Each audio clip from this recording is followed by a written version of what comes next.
And what's her name say? Put them together in order by the postmark. I'm sorry, y'all. This is impromptu.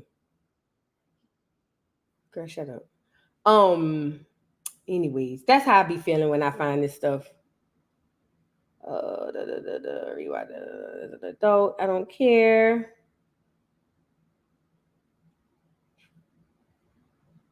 All right, I can't find it, but I will find it for next time. But that's how I be. I just wanted to show y'all that because I live my life in song and in visuals.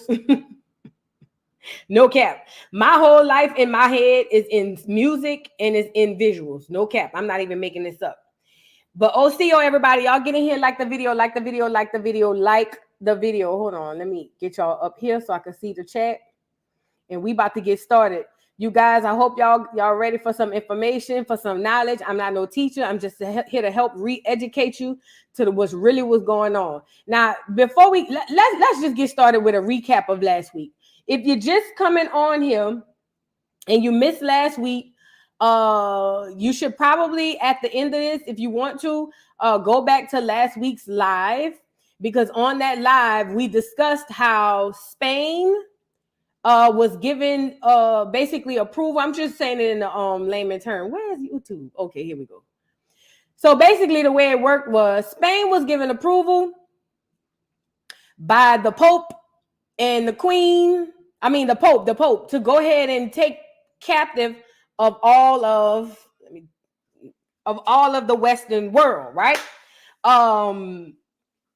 And because of this, they set sail. Right, this is in 1492. Remember, they say, remember that thing back in the day, 1492.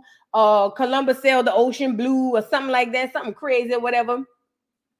But the gag was he left in 14.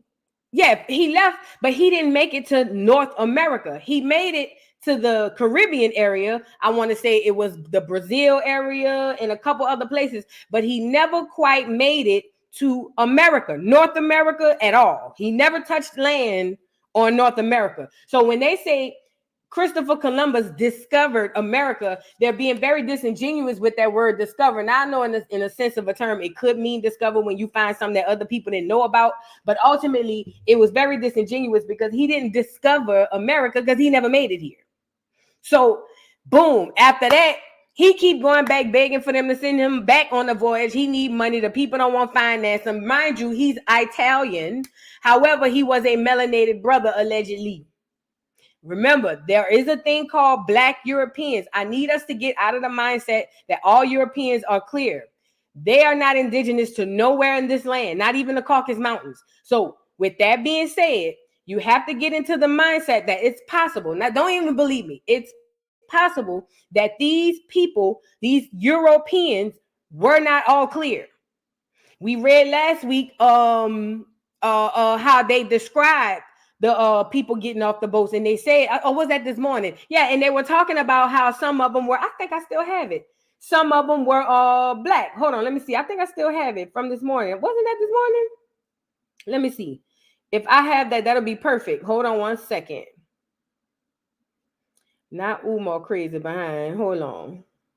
Let me see what this is. Here we have Chief Howard. Got that. That's some Indian stuff. Hold on. I think I had it on here from this morning. Being played. The Narragansett families who... Nope. And welcome, family. Not Tim and Phoebe. Living in Africa. That duck goose. Anyways, I thought I had it on here where they were talking about what the people look like, and some of them were described, and if it's not on here, it's definitely on last week. Some of them were described to be darker skinned people. Can I ask what part of Italy? I don't know. Not off the top of my head.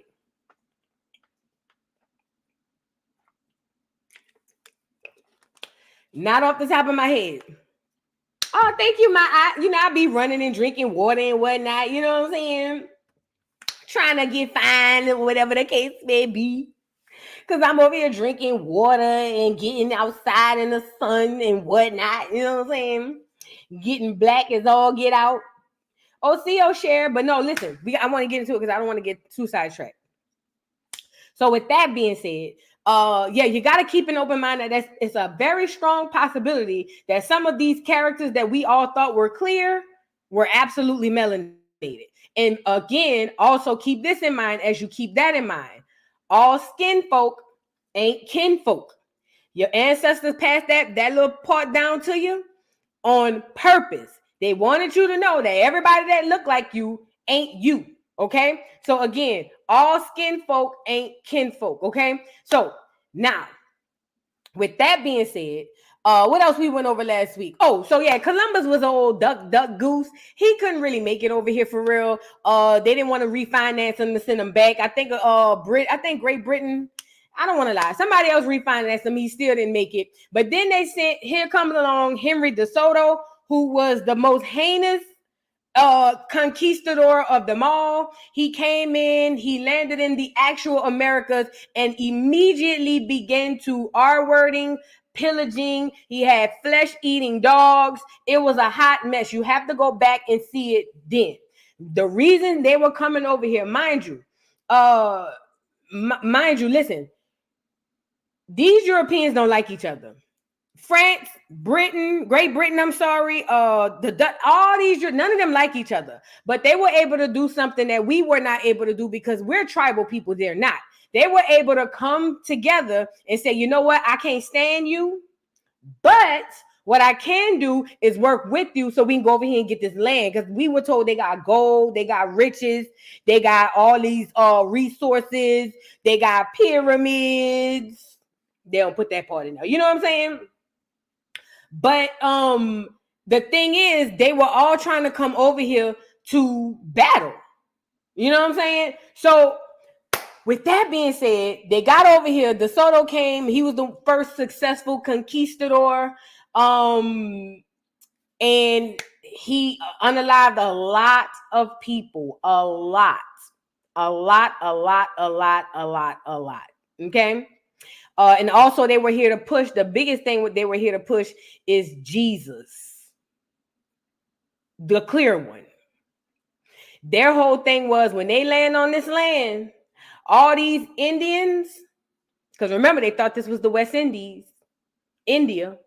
All these Indians have to convert over to Christianity, Catholicism, some sort of Christianity, because if they do not, we will either unalive them, and if they do convert, we're going to enslave them, right? Now, let's get into where we left off. The some of the stuff that was signed in. Where's my email? To show girl, I do not want to see Krishan, sister girl. Get this off of here, please. And thank you. Girl, threw me off. I gotta start closing these windows when I be on live. All right. Let's go get one of the first acts that the Doctrine of Discovery that Spain signed in so that Spain could have some sort of reverence over this land. Mind you, it wasn't an empty place. It wasn't an empty place. They had people here, all right? But they make it seem like it was just them Mongolians, and it was a few of them, and they got rid of most of them. That's why they only have a little bit of them today. But that's a lie. We'll get into that another time. All right. So the first thing was the Dum Diversas, right? This is Spain. Papal Bull Dum Diversa, 18 June 1452. Pope Nicholas IV issued the, is that the fourth or the fifth? I ain't good with the, it's got to be the fourth. No, it's not the fourth or the fifth. Somebody correct me down in the, what you call them. But anyway, Pope Nicholas, let's go with the fourth for now, issued the Papal Bull Dum Diversa on 18 June 1452. It authorized Alfonso V of Portugal to reduce, it's the fifth? All right, got y'all. Portugal, Pope Nicholas V. Okay.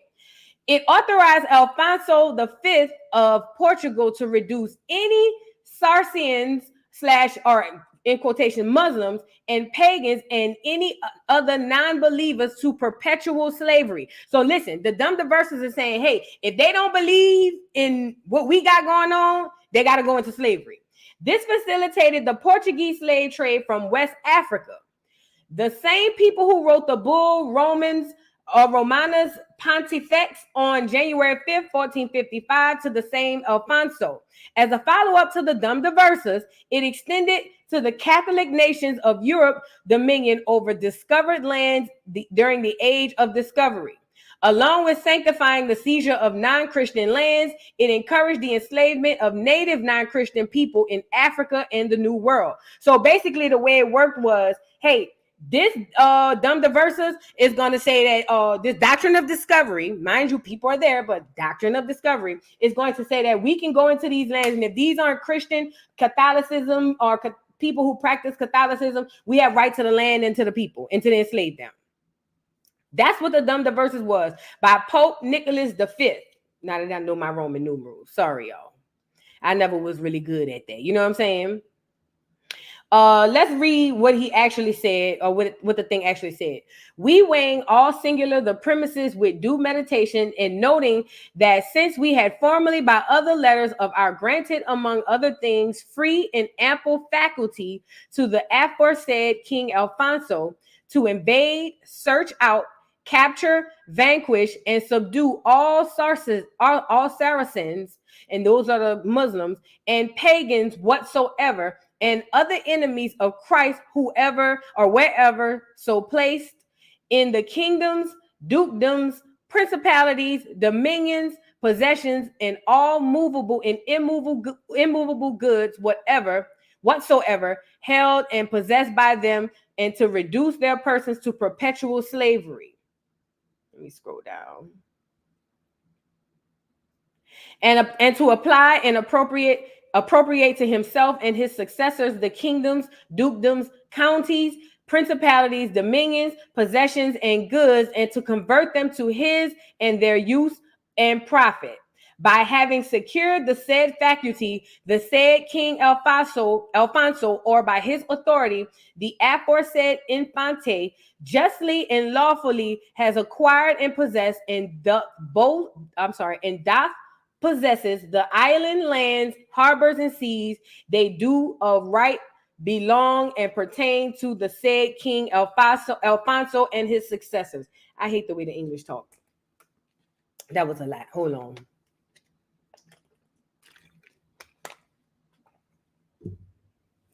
So in short, the Dum Diversa says, if they ain't believers of Christ, you can go ahead and take the land and enslave the people. Right?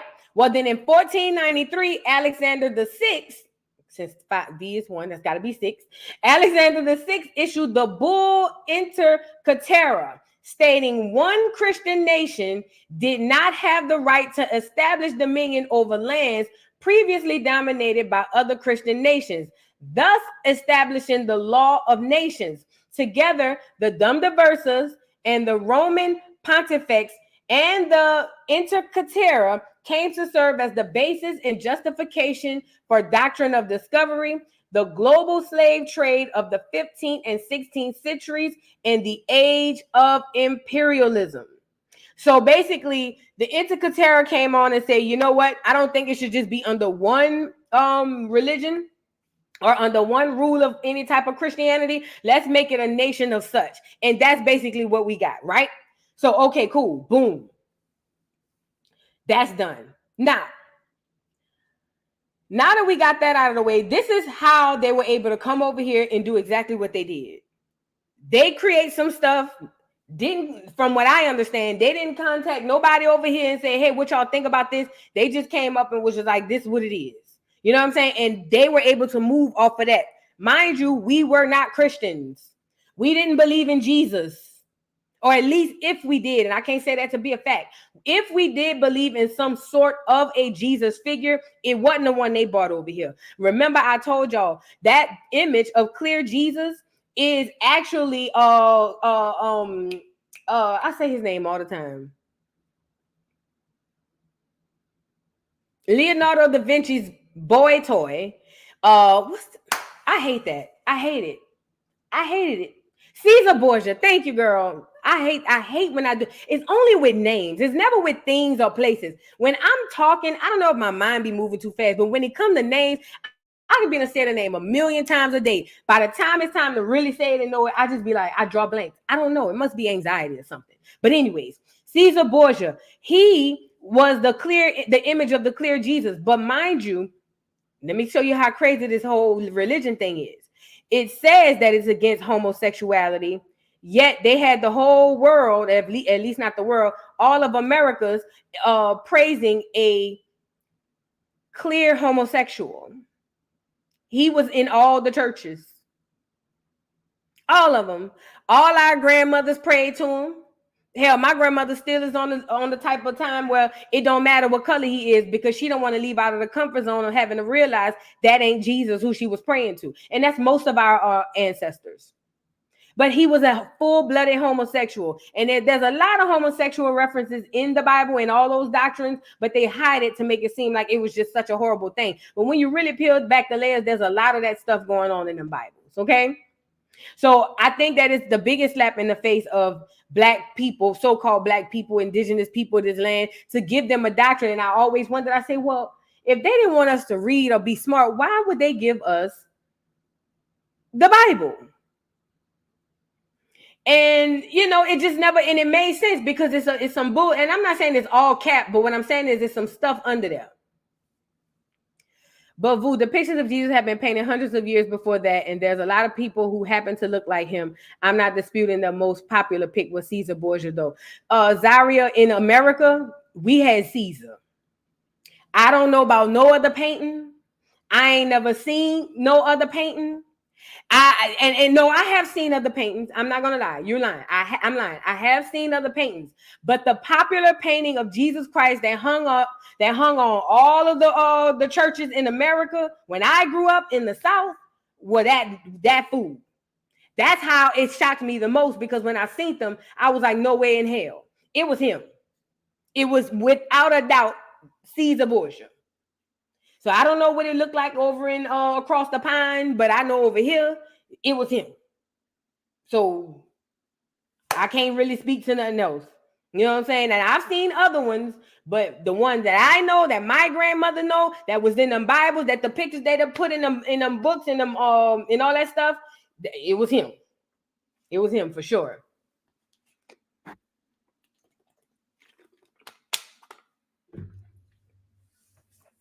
So, moving on. Now that we got that out of the way, yeah, right. Voiceover stained glass on the church windows. There you go.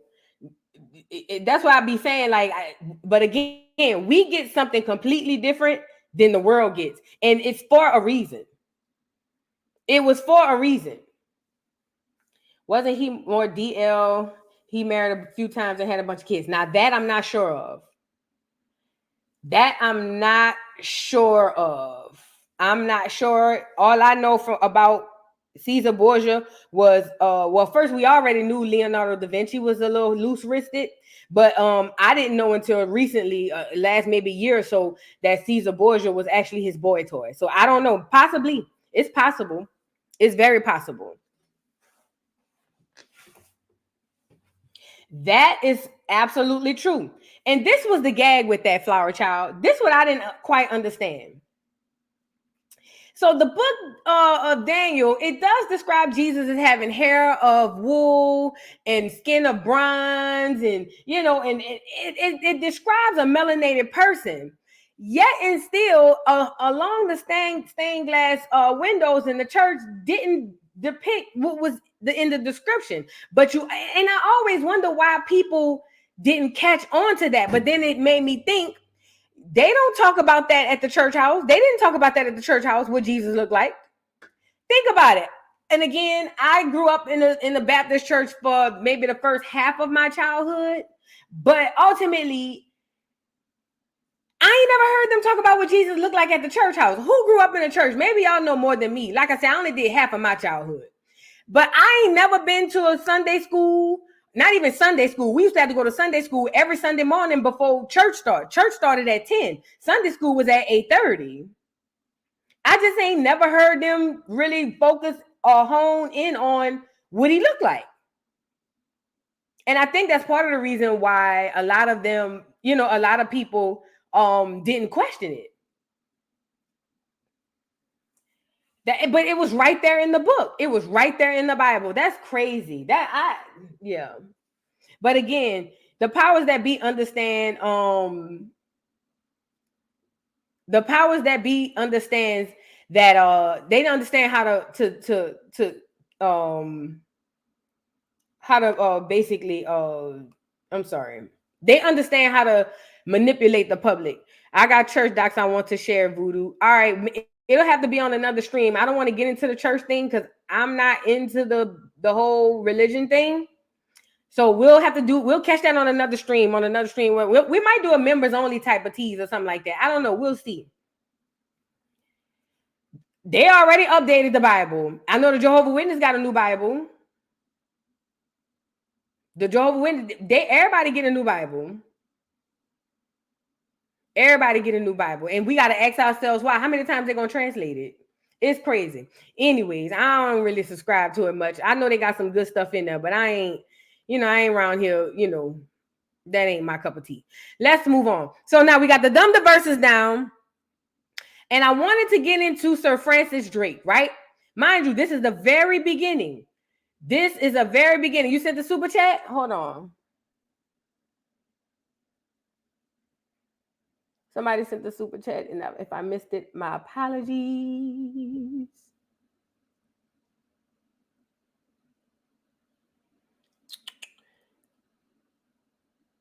Oh, Miss P Watt sent me one this morning. Thank you so much. Real China Doll, you sent me one too. Thank you so much. Did you send it to the other one? Because if you sent it to the other one, let me see. You may have sent it to the other one. I got to log into that one. Matter of fact, no, I don't. Oh, shit. Well, I'm already logged in now, but I was going to say I got it open right here. Let me see.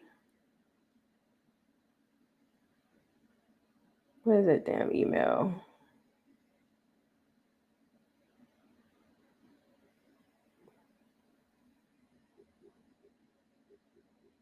Is that the right one?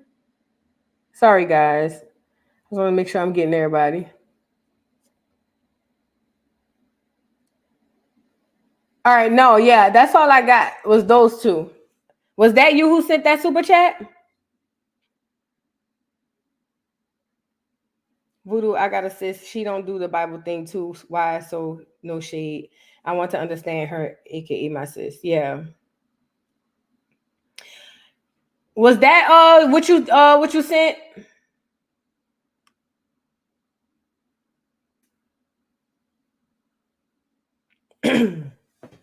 So again, regardless of that, what we know is they came over here to push Jesus on the so-called non-believers. And if they wouldn't conform to Jesus, even if they did conform, you were still going to be a slave. But if you refuse, you were unalive. Period. Point blank. There's no way around it.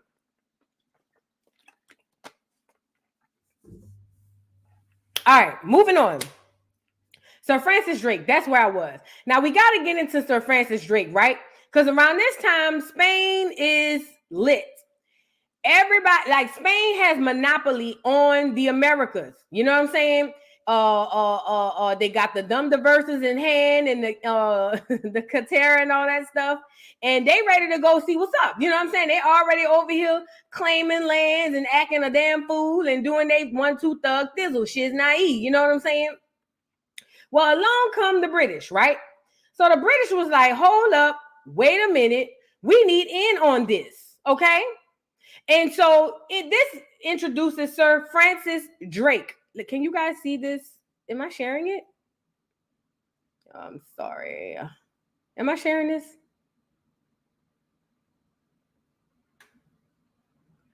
Did I? Oh, I see it. Hold on. There you go. So this inserts Sir Francis Drake, right?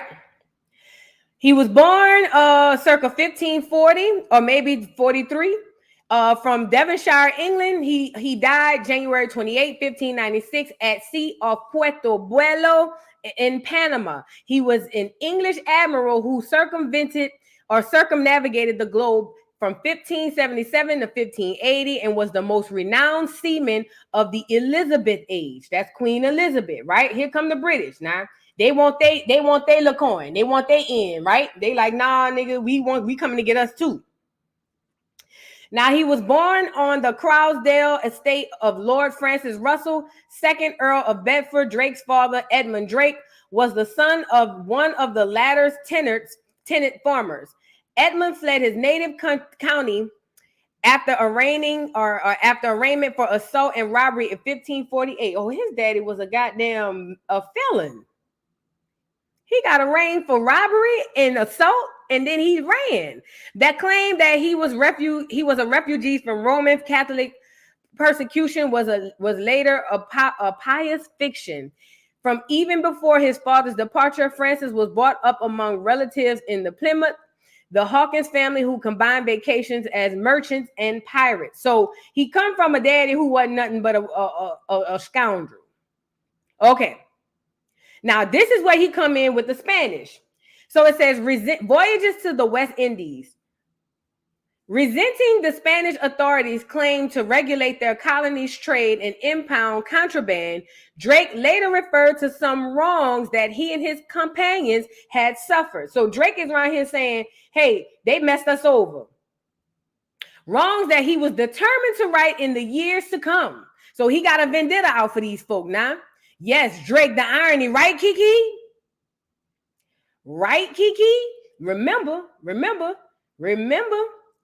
Drake is a half and half. We don't know where the other half come from. We know. Let's move on. Yeah, Drake, Drizzy Drake. Anyways, colonizing, right? All right, so it says his second voyage. Did I start there? Yeah, his second voyage to the West Indies in company with John Hawkins, ended disastrously at San Juan de Ula off the coast of Mexico when the English interlopers were attacked by the Spanish and many of them killed. So they got into it with the Spanish down there around Mexico. Drake and his La partner, them, him and John Hawkins. I keep saying Hopkins. Drake escaped during the attack and returned to England in the command of a small vessel, the Judith, with an even greater determination to have his revenge upon Spain and the Spanish king, Philip II. So Drake said, nigga, I'm clapping all y'all. And that's on my mama. That's what Sir Francis Drake said. It's up and it's stuck. Y'all got me. Y'all popped a bunch of my niggas. You know what I'm saying? I had to leave. And go down here on a small boat, but when I come back, it's up and it's stuck. That's what Sir Francis Drake was saying, right? So boom. Then it goes on to say, although the expedition was a financial failure, it brought Drake to the attention of Queen Elizabeth I. Let me scroll down. I hate these ads, bro. I hate them. Who herself invested in the slave trading venture. In the years that followed, he made 2 expeditions in small vessels to the West Indies in order to gain such intelligence as might further him to get some amend for his losses. In 1572, having obtained from the Queen a privateering commission, which amounted to a license to plunder in the King of Spain's land, Drake set sail for America in command of 2 small ships, the 70-ton Pasha and the 25-ton Swan. He was nothing if not ambitious, for his aim was to capture the important town of Nombre de Dios Pan. Although Drake was wounded in the attack, which failed, he and his men managed to get away with a great deal of plunder by successfully attacking a silver-bearing mule train. This was perhaps the foundation of Drake's fortune. In the interval between these episodes, he crossed the Isthmus of Panama. Standing on a high ridge of land, he first saw the Pacific, that ocean hitherto barred to all but Spanish ships. So he looked over the thing, saw the Pacific Ocean, and he saw buku Spanish ships. He was like, oh, I got them niggas now. He was rubbing hands like Birdman, right? So he had to come back. He shook back. How Jay-Z said, lost 10 bricks, had to come right back. Then he said, from the 1st to the 5th, gave it all back. if that ain't a drug dealer or something, what do you call that? Something Drake, some line Jay-Z done stole. That's the type of tease is giving. You know what I'm saying? But he was like, oh, I got you niggas now. Y'all done messed up. Boom. So he see him over there on the sea, and he like, I'm about to get these niggas, right? So then it says,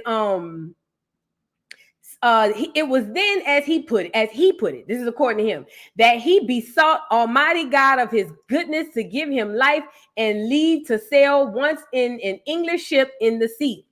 He returned to England both rich and famous. Unfortunately, his return coincided with a movement when Queen Elizabeth and King Philip II of Spain had reached a temporary truce. So Queen Elizabeth was here for it because she ain't like them anyway. But ultimately, by the time he went and done his thug thizzle and got his revenge, he came back and she was already cool temporarily with the Spanish. Okay. So anyways, it says, although delighted with Drake's success in the empire of her great enemy, Elizabeth could not officially acknowledge piracy. Drake saw that the time was inauspicious. I hate that. Inauspicious. And sailed with a small squadron to Ireland, where he served under the Earl of Essex and took part in a notorious massacre in July 1575. An obscure period of Drake's life follows. He makes almost no appearance in the records until 1577.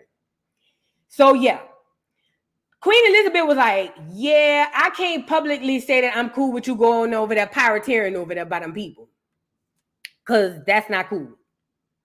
I mean, I know I wanted you to go get him, but me and Spain back cool again. So I mean, good job on the back end, on the bike, but I can't say that out loud. You know what I'm saying? So yeah, we got to just act like, I ain't have nothing to do with that. And by that time, it was too late. Drake had already did his thug thizzle, but he went over there. According to him, he got his revenge. Girl, I don't know. Anyways, moving forward. So now we know about Sir Francis Drake. Now, Great Britain and Spain are in a temporary truce, which means they are able to come up with some sort of, not plan, but some sort of agreement to where, hey, Great Britain, you take this, Spain, you take that. They're in a temporary truce. Mind you, these people are trying to conquer a whole landmass, which is Turtle Island, which is why we're here, right? So boom. Yeah, Revenge B-Dub. He had said that the Spanish people had got him and popped a bunch of his people, so he was coming back for revenge. So that was the revenge. Let's get into the Virginia colonies. The first successful colony in the Americas. The Virginia colonies. This is a very important time. This is the first successful colony in America. That's why you notice most of your stuff that comes out, it comes out on in Virginia. It starts and it originated in Virginia. All of those acts and laws that were passed, most of it started in Virginia, right? So we got to get to Virginia. Let's go get what I got over there for that. And then we got a video too after I go over some of this. I just wanted to get that part out. All right. Let me share this tab and I can close this other one. I got too many tabs open, y'all. Include that too. Ooh. Not yet. Not yet. You stay right there, sir. All right.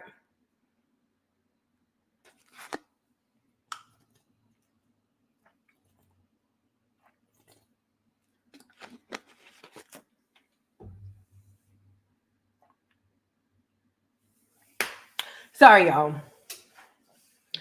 All right, boom. So now we at Virginia. Oh, Lord, I shared the wrong thing. Let me open it up. Virginia's father, King James I. Now we getting into King James I. Now, before King James I came around, there was a guy called Sir Walter Raleigh, right?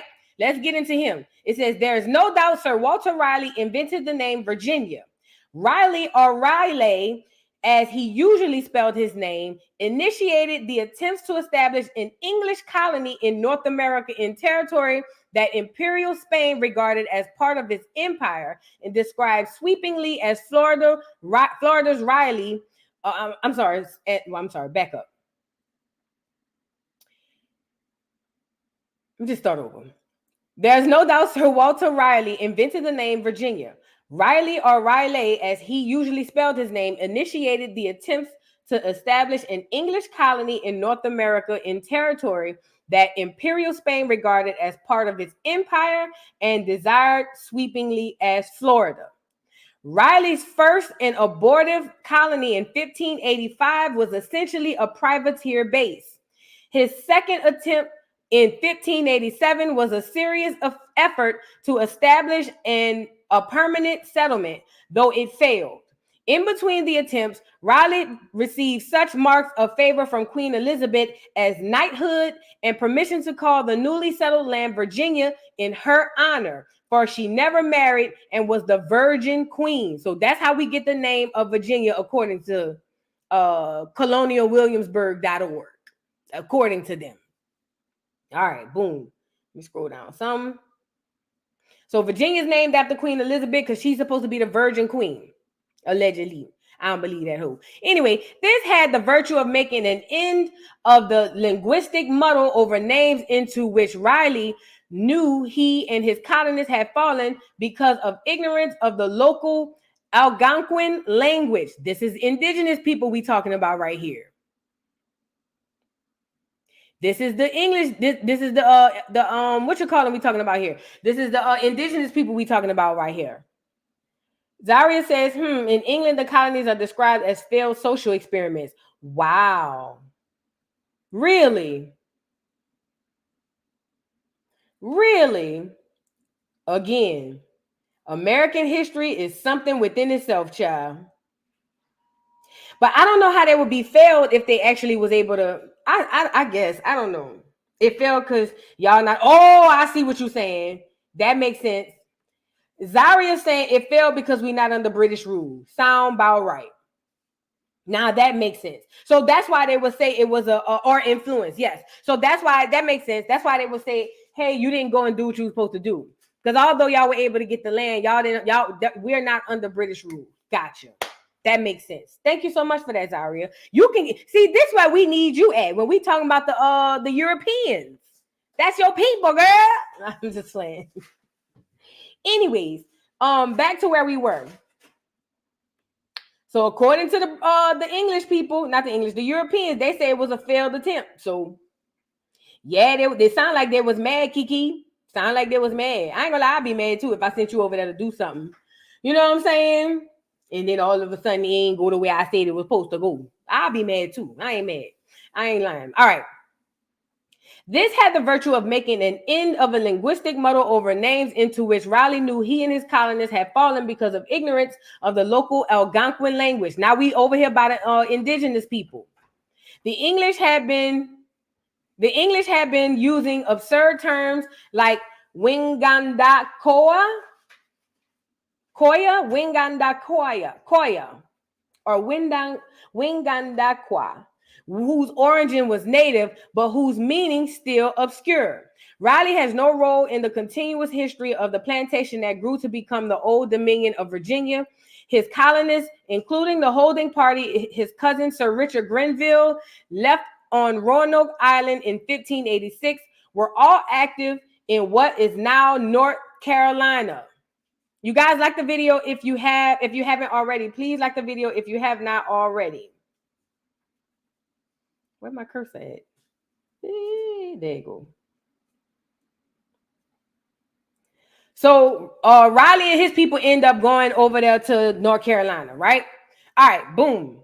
He planned later to move the second group of colonists to somewhere on Chesapeake Bay, but they disappeared before it could be done. Though the later Virginia Company of London tried to find survivors and to take advantage of the hard-won experience, they failed, which accounts for some disastrous decisions in the early history of colonial Virginia.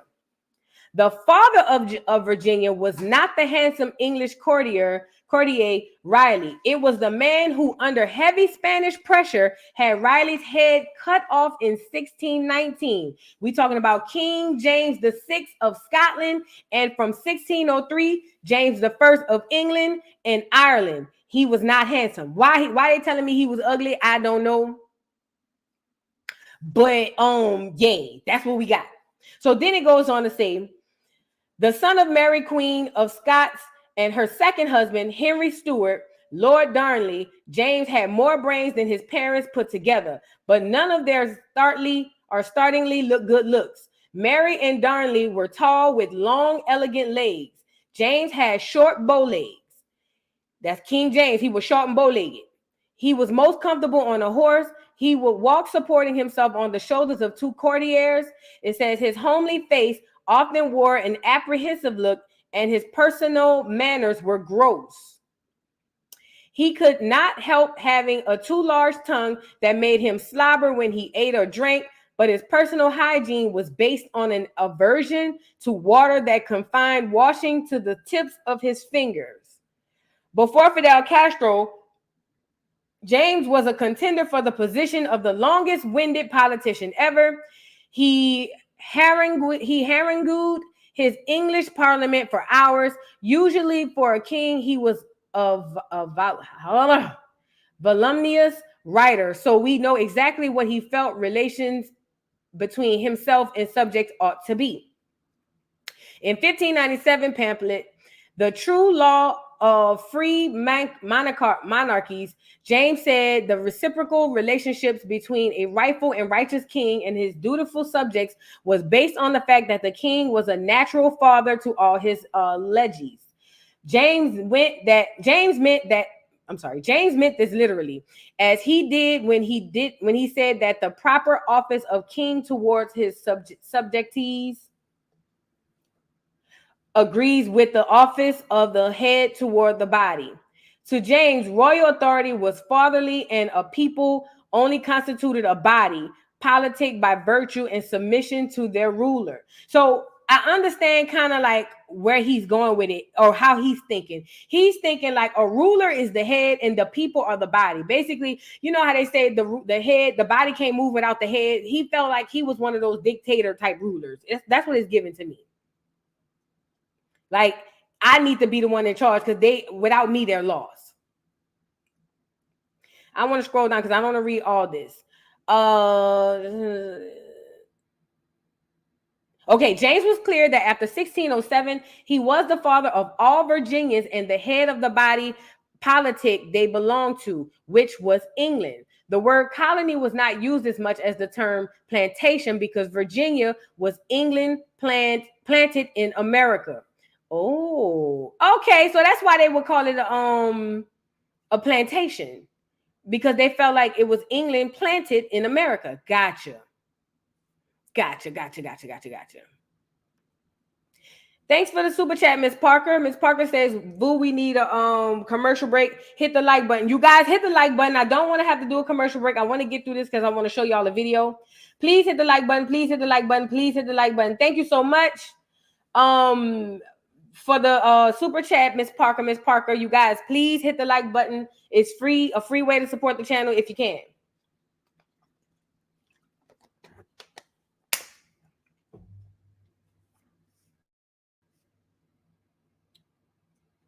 Tamara said, I'm supposed to be packing, but I'm glad I'm... I read somewhere that King James was melanated European, Queen Charlotte was biracial. I listen, Firewater, I read somewhere that most of these people were Europeans. As a matter of fact, were melanated Europeans. As a matter of fact, Benjamin Franklin described them as swarthy looking, and swarthy means of melanated, darker complexion. I hope y'all know that, right? Let me go get it. I don't want to say it and don't have nothing to back it up. Hold on. I'm about to go get it.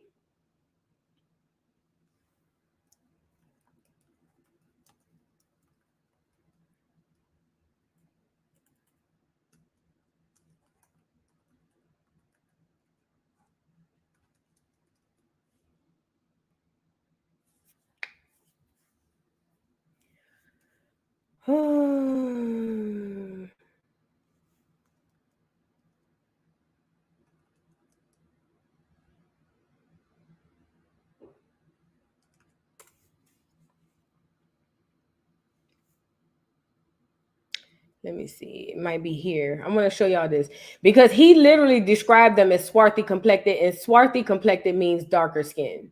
That's it, it means melanated. If they were somebody of lighter complexion or they were white, they would say it. All right, here you go. Let's go get it. Here you go. Now, this is according to Benjamin Franklin. This is according to Benjamin Franklin, right? It says, in 1751, Benjamin Franklin classified the world's population by color. There were black, tawny, swarthy, and white complexioned people on the globe. Some will be surprised to discover that Franklin listed the French, Germans, Russians, and Swedes among the swarthy. The only whites to his mind were the English and the Saxons. You get it? So if you have black, remember, mind you, when they came to America, they first said, oh, they kind of look like the Ethiopians, but they not that dark. That's why they was described us as copper-colored people, because they were like, they remind us of the Ethiopians, but they not that dark skinned. We were, remember, red. Remember the Indian red?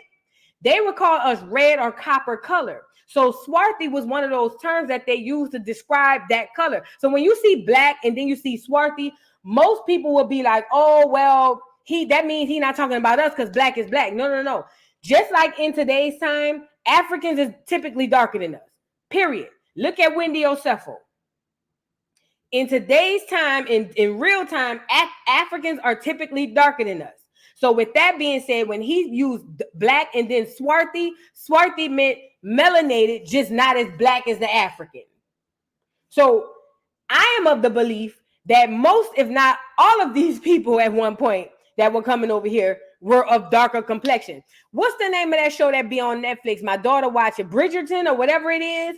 I saw them all dressed up in that stuff. I don't really like that kind of stuff, but I remember telling her, I said, you know, the original people of that time and of that place, I don't care what part of Europe, were black people. And she was like, for real? They don't teach you that. They don't teach you that. But that's the God honest truth. So Benjamin Franklin said that they were swarthy. Now, whoever want to battle him, they can battle him. Go dig him up. Go dig him up. Hope catch him before he fly the kite. You feel me? But anyway, let's get into it. So back where we were. All right. After 1603, James ruled 3 realms. Multiple dominions were common in Europe. United under one monarch, the individual kingdoms kept their identities in a sensible compromise between unity and autonomy. Their laws and customs were the guarantors of the traditional liberties. James unusually wanted his ascension to the English throne to be followed by an incorporating union between England and Scotland, right? Let's scroll down to get to where King James get to the good part. All right. Irish colonies were established in the huge delta of the river Amazon. They were responsible to his Irish Privy Council, neighboring English colonies to his English one. Famously, toward the end of his reign in 1621, James granted vast territories in what are now the maritime provinces of Canada to Sir William Alexander, later Earl of Stirling, to establish a Scottish colony, Nova Scotia. Now, this is up in Canada, right? So now he giving away land in Canada. He gave that land to Sir William Alexander. He was like, hey, you can go up to Canada, you could take that. It says, Alexander said that in the age of New England, France and Spain, Scots would not support attempts to set up overseas plantations unless they might likewise have a new Scotland, right? James said his subjects had a right to settle in the Americas wherever a Christian prince did not already effectively occupy as a distinct from claim the territory. Listen, this is the craziest part. These niggas is dividing up this doggone land like it don't already belong to people. These people are literally coming over here fighting and negotiating over land like as if it don't already belong to people. So King James felt like if they ain't got no Christians over there, that's free game. Thank you, Esther, for the super chat. She says, I live in Charlotte. There's a statue of Queen Charlotte in Uptown. It's a stone, but she definitely has black features, head wrap and all. Wow. Yo, Esther, if you could, whenever you go back down there, can you please take a picture of that? Or I could probably Google it. That would be dope. That would be super dope. Yeah, is her nose attached, Esther? Yolanda just asked. That's a good question. Because you said she have black features. Is her nose attached? Because that would be very, very telling. You know what I mean? That would be super telling. Because you know that's normally the first thing they do, take off the nose. Y'all know how they do. They must have forgot about the statues and the artifacts in Mexico because they ain't ever take them off. All right, where was we? Okay. I want to see it. I like to do this because she always portrayed as white in England. I like to see this. All right, let's go get her. What's her name? Let me see. Let's go get her. Queen Charlotte.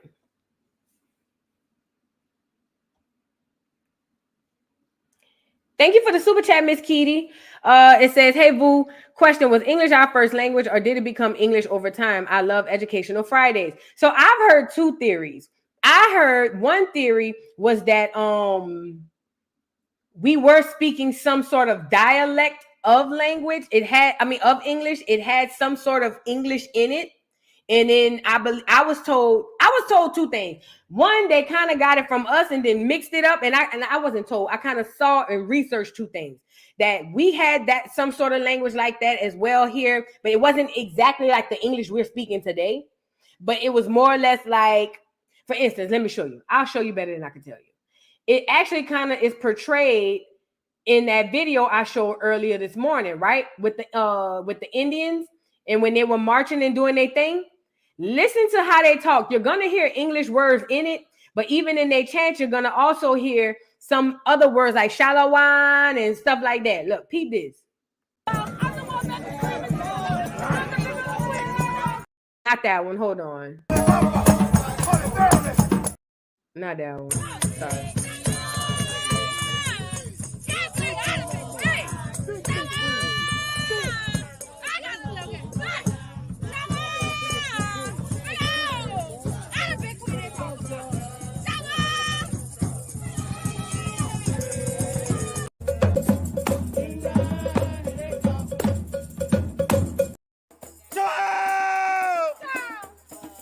Outside of the parades, in the Milan neighbourhood, a tribe of black masking Indians celebrate. The culture runs deep, from the young to the old. The significance of the Indians goes back generations. The Indians take the slaves in. I ain't want to see that one. But if you could kind of hear it, I had another. Do I have one more? I want to say it was. Here we have Chief Howard. Shut up, girl. You don't know what I'm talking about. That all too.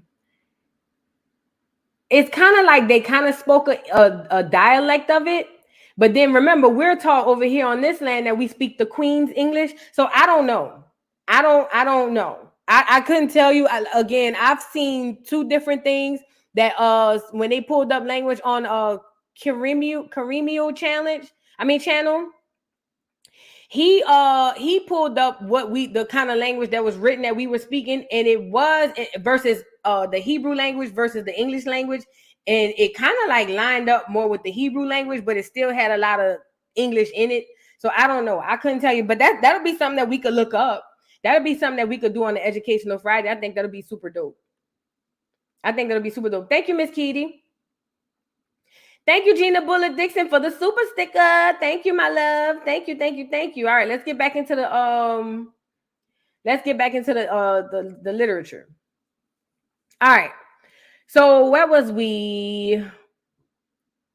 James said his subjects had a right to settle in the Americas wherever a Christian prince did not already effectively occupy as distinct from claim the territory. It was an admirable position, but he did not always stand up for it. The Irish and the English Amazon colonies were destroyed by the Portuguese, who were detested by the local tribes and who had never occupied the area. The only argument they would heed was an effective counterattack, but the King of Portugal between 1580 and 1640 was the Spanish monarch whom James was desperate to appease, so nothing was done. The Spaniards normally killed other Europeans they found in the Americas. The birth of Virginia was possibly because of the terms on which James had managed to conclude the deadlocked Elizabethan War in Spain and the Treaty of London in 1604. Because Spain needed peace more than England, the principal Spanish negotiator, the Constable of Castile, had reluctantly to agree to drop from the treaty all mentions of Spain's exclusive claims in the America. That did not mean Spain accepted the English colony. So basically right here it was saying, because Spain needed peace more than England, the principal negotiator or the principal Spanish negotiator, the Constable of Castile, had reluctantly to agree to drop the treaty, all mention of Spain exclusive claims in the Americas. So from what I'm seeing right here is Spain was like, all right, look, we can agree to disagree. Fine. If we ain't already occupied it, a prince ain't there from us, then all right, y'all can take it. That's what I'm getting from it. It said that did not mean that Spain accepted the English colonies. So it was kind of like an agree to disagree type time is what I'm getting from this. Thank you for the super chat voiceovers by Stephanie Marie. I think some spoke Tut language in the 1800s. Ooh, Tut. I would have to look into that. I've never really been into the linguistic side of it, but that's something we need to get into. Thank you so much for the super chat. Thank you, Pretty and Well, for the super chat. Hey, Vu, just want to say thank you for all your research and thought-provoking content. Educational Fridays are a blessing. Oh, thank you so much. Thank you. I'm so appreciative that y'all actually like this because I like this. You know what I'm saying? Thank you so much. Now, so they agreed to disagree. Okay, if we ain't already laid claim to the land, y'all can take it. Spanish reconnaissance expeditions scouting out the land before military actions were dispatched to the Chesapeake in 1605 and significantly also in 1609. The constable hoped to see all the English colonists hanged, but the resources of Imperial Spain were strained by the cost of its most northerly garrison at St. Augustine. Spanish best bet after 1607 was to bully, wheedle, and con King James into abandoning his Virginian children. So Spain was like, the only thing we could do at this point is just basically try to bully him and trick him into just leaving, right? So this looked possible in 1608 when his vanity and delusions about being the great arbiter of Europe was tickled by the insincere Spanish talk about marrying his heir, Prince Henry, to a Spanish princess or infanta, and making Henry regent of reunited and reconciled Netherlands. The Dutch in the northern Netherlands had long been in rebellion against their Spanish overlords. Mind you, the Dutch are up there by New York and all of them. All this going on, the Dutch is up there in the New York colonies, over there where the green lady with the thing in her hand at. So then it goes on to say, the Spaniards, however, overplayed their hand by abusing the crews when they captured English ships bound for Virginia. So by 1609, they had so alienated English opinion that it was clear Virginia had become a matter of national prestige for which even England's near Pacific Scots monarch would have to fight. So now they all fighting over Virginia. Now everybody fighting over Virginia. That diplomatic shield was vital for Virginia, especially after the crippling Indian uprising in 1622. Pause. In these stories, they rarely tell you about the Indians, the copper-colored people, our ancestors fighting back. They fought back in Mississippi. I have that documented for a fact. There's even a whole mural, not the mural. You know how when you go into them cities and they tell you about the city? It's literally in Mississippi where my family is from. We were fighting back.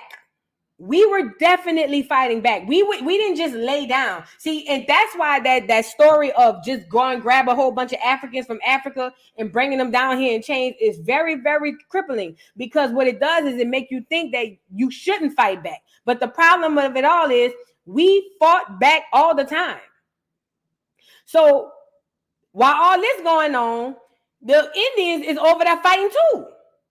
A critic of the Virginia Company reported in 1623 that he found not the least piece of fortification around its principal settlement, Jamestown.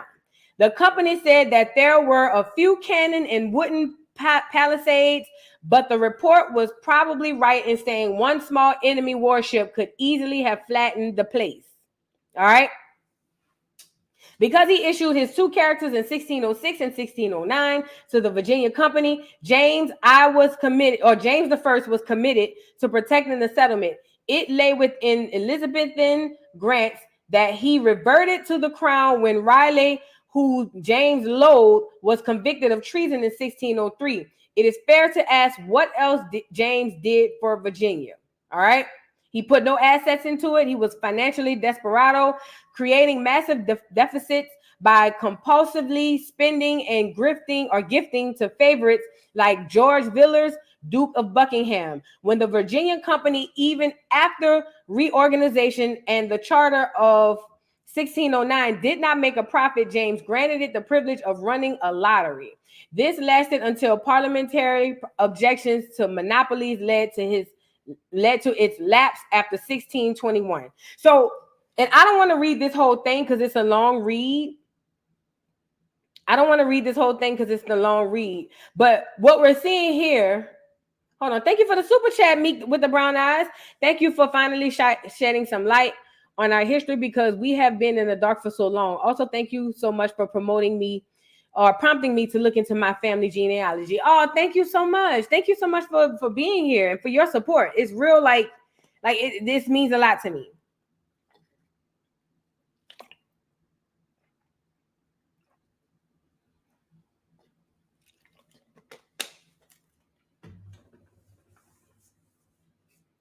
I'm sorry, y'all. Thank you so much again, Meek with the brown eyes. Thank you so much. But what we're getting at is, oh, I want to go down here by Pocahontas. Hold on. Stand by. When Christopher Newport came to Virginia with the third reinforcement vessel of 1608 in September, he had with him a copper crown and instructions to seek out Powhatan and crown him with it, which he did in November, making Powhatan King James his man. James assumed that a pagan ruler should submit to a Christian one, but Powhatan was clearly to be a cooperative religion or regional prince like Huntley or Tyrone. In 1616, Powhatan's daughter Pocahontas converted to Anglicanism? I ain't never heard of that. Anglicanism, and baptized Lady Rebecca, because in Genesis 25:23, the Lord said of another Rebecca, 2 nations are in thy womb. Come to London with her husband, colonist John Rolfe, and their baby son.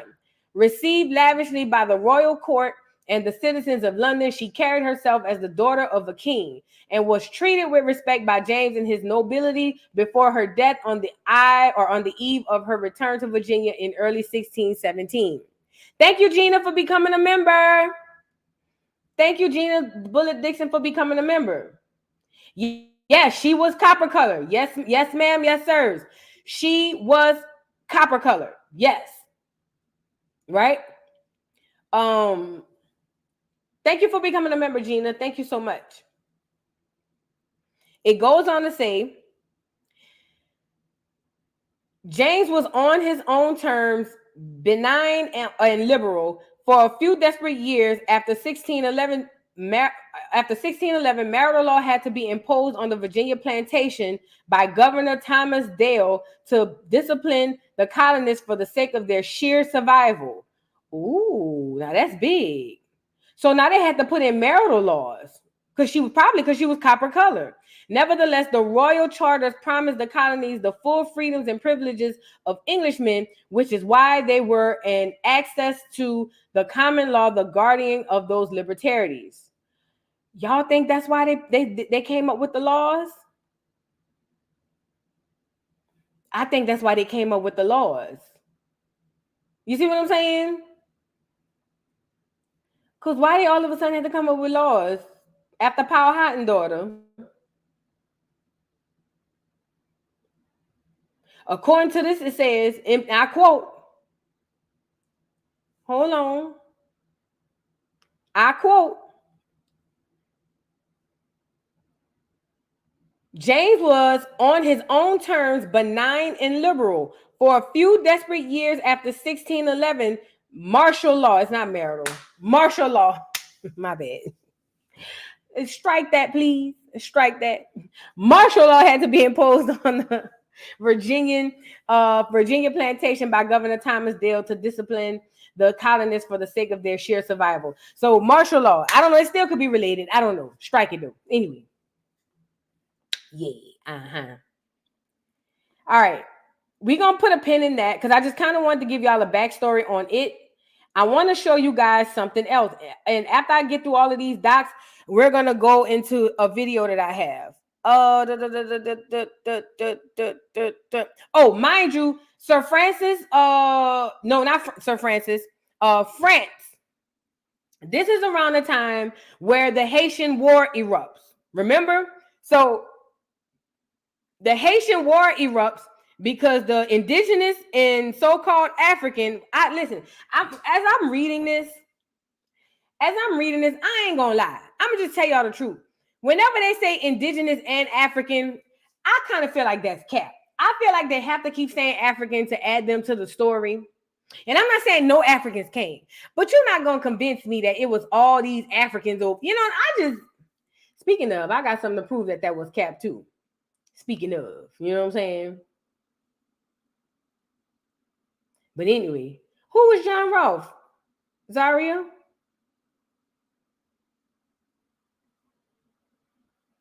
Zaria in his spilling the tea, huh? Plenty of Tyrones in Ireland. Girl, I know you lying. I know this dude used to stay across the street from my grandma named Tyrone in the Seven Wall. Tyrone had them hands though. He used to know how to fight. I wonder if he a descendant of the Europeans. Crazy, ain't it? But no, this is around this time or shortly after, you guys, France had taken over Haiti, right? And the Africans and indigenous came together and overthrew them. As you can see, even in 2024, France has been destitute ever since. But ultimately, I only have a problem with, the whole Africans and indigenous. It's like, why is there such a big need? Maybe it's true. I don't know. I'm just guessing, not guessing, but questioning things. Let's get back into it. So now, as that's going on, now we're gonna move on to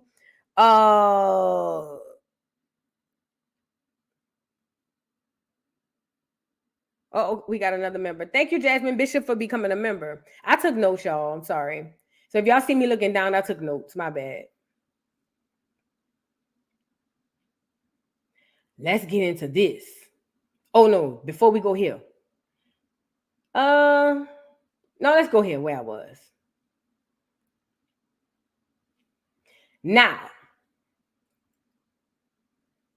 what year was this we were on? This was in the early 1600s, right? Where we were at with this, right? With Virginia and King James I and all of these people, right? And Pocahontas and Wooty Wooty Wham Wham.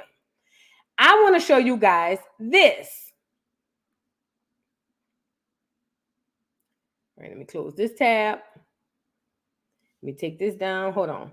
Thank you, Nikki John, for the super chat. Hey, boo. The first super chat was reading an email I sent you that has indigenous woman giving good info. Okay. I'm going to check it out. Thank you so much, Nikki John. Thank you so much. Now, look, y'all. Now, I need to get y'all over here. An act to repeal a former law making Indians and others free. Now they about to start reclassifying people, Indians included as Maine, right? It says, in an act to repeal a former law making Indians and other free, meaning they wanted, there was a law before the 1682 Virginia Slave Act that says that Indians and others are free, passed by the General Assembly. They say they don't want that no more. They want to repeal it. I want to make sure I'm pronouncing it right.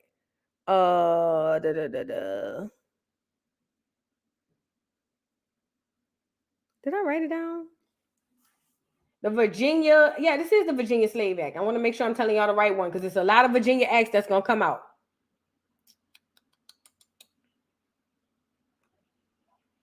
It's a lot of Virginia acts that's going to come out. Let's just say an act to repeal a former law making Indians free, right? So boom. An act to repeal a former law making Indians and others free passes the General Assembly in the new session or in the session of November 1682. Virginia's colonial government attempts to clarify the definitions of indentured servants and slaves. So now we need to basically understand who's the slave, who's the indentured servant. That's where we are. All right. So boom. Whereas by the 12th Act of Assembly held at James City the 3rd of October, Anno Domini 1670, entitled an act declaring who shall be slaves, it is enacted that all servants not being Christians being imported into this country by shipping shall be slaves. So if you coming in on a boat and you're not a Christian, your ass is a slave. But what shall come by land shall serve if boys and girls serve if boys and girls until 30 years of age, if men or women 12 years and no longer, and for as much as many Negroes, Moors, mulattoes, and others born and in the heathenish, idolatrous, pagan, and Mohammedan percentage and country have heretofore and hereafter may be purchased, procured, or otherwise obtained as slaves of, from, or of such their heathenish country by some well disposed Christians who, I gotta take this in sections. I hate this language, bro. I hate it. Fucking English. All right, so it goes, let's start over. So this is the original act. It says, whereas by the 12th Act of Assembly held at James City the 3rd day of October, Anno Domini 1670, entitled an act declaring who shall be slaves, it is, and this is what it's saying in that act. It is enacted that all servants not being Christian, being imported into the country by shipping, shall be slaves. So if you coming in on a boat, your ass is a slave, right? My cursor. That old English is tired. I hate it. All these where to, for, here to, not. Girl, just say what you got to say. Anyways, so look, then it goes on to say, if you're coming in on a boat, your ass is a slave. Then it goes on to say, but what shall come by land shall serve if boys and girls until 30 years of age. So if you're coming in on feet, you will be boy or girl until 30 years. If you come in as a kid, if men or women, 12 years and no longer. And for as much as many Negroes, Moors, mulattoes, and others born of and in heathenish, idolatrous, pagan, Mohammedan parentage and country have there or heretofore and hereafter may be purchased, procured, or otherwise obtained as slaves from or out of such their heathenish country by some well-disposed Christians. Get this off of here. Who after such their obtaining and purchasing such Negro, Moor, or mulatto as their slave out of pious zeal have wrought the conversation or the conversion of such slave to the Christian faith, which by the laws of this country doth not manumit them or make them free and afterwards. So if this is how I understood it when I learned it in college. Now, this part I did learn in college. From what I was taught in layman terms, if you came in by ship and you wasn't a Christian, or if you came in by ship, your ass was automatically a slave, period, point blank. But if you came in on feet, meaning if they grabbed you from New York and brought you to Virginia, or grabbed you from Louisiana and brought you to Virginia, wherever, then if you converted over to Christian, you were good. Now, the age limit requirement was such. If you came in as a child, you got up until 30 years old where we look at you as a child. And if you came in as an adult, you got 12 years. But after that, your ass got to be a Christian or you're going to be a slave. Basically, is what it is. Now, moving on. That I did learn in college, because I remember saying, well, shoot, if that was the case, I would have just lied and been like, all right, bet, I'm a Christian, and then wipe your hands with it. That's how I was thinking. But then it was like, but now you had to actually practice. You had to do the whole 9. All right, so boom.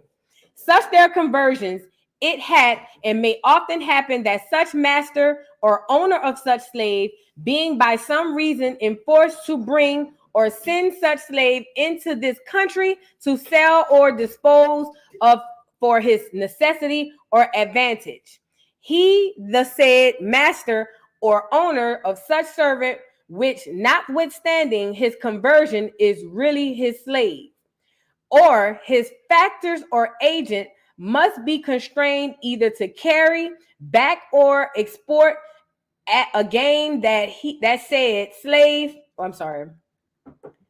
They be spelling a game wrong. I mean, different.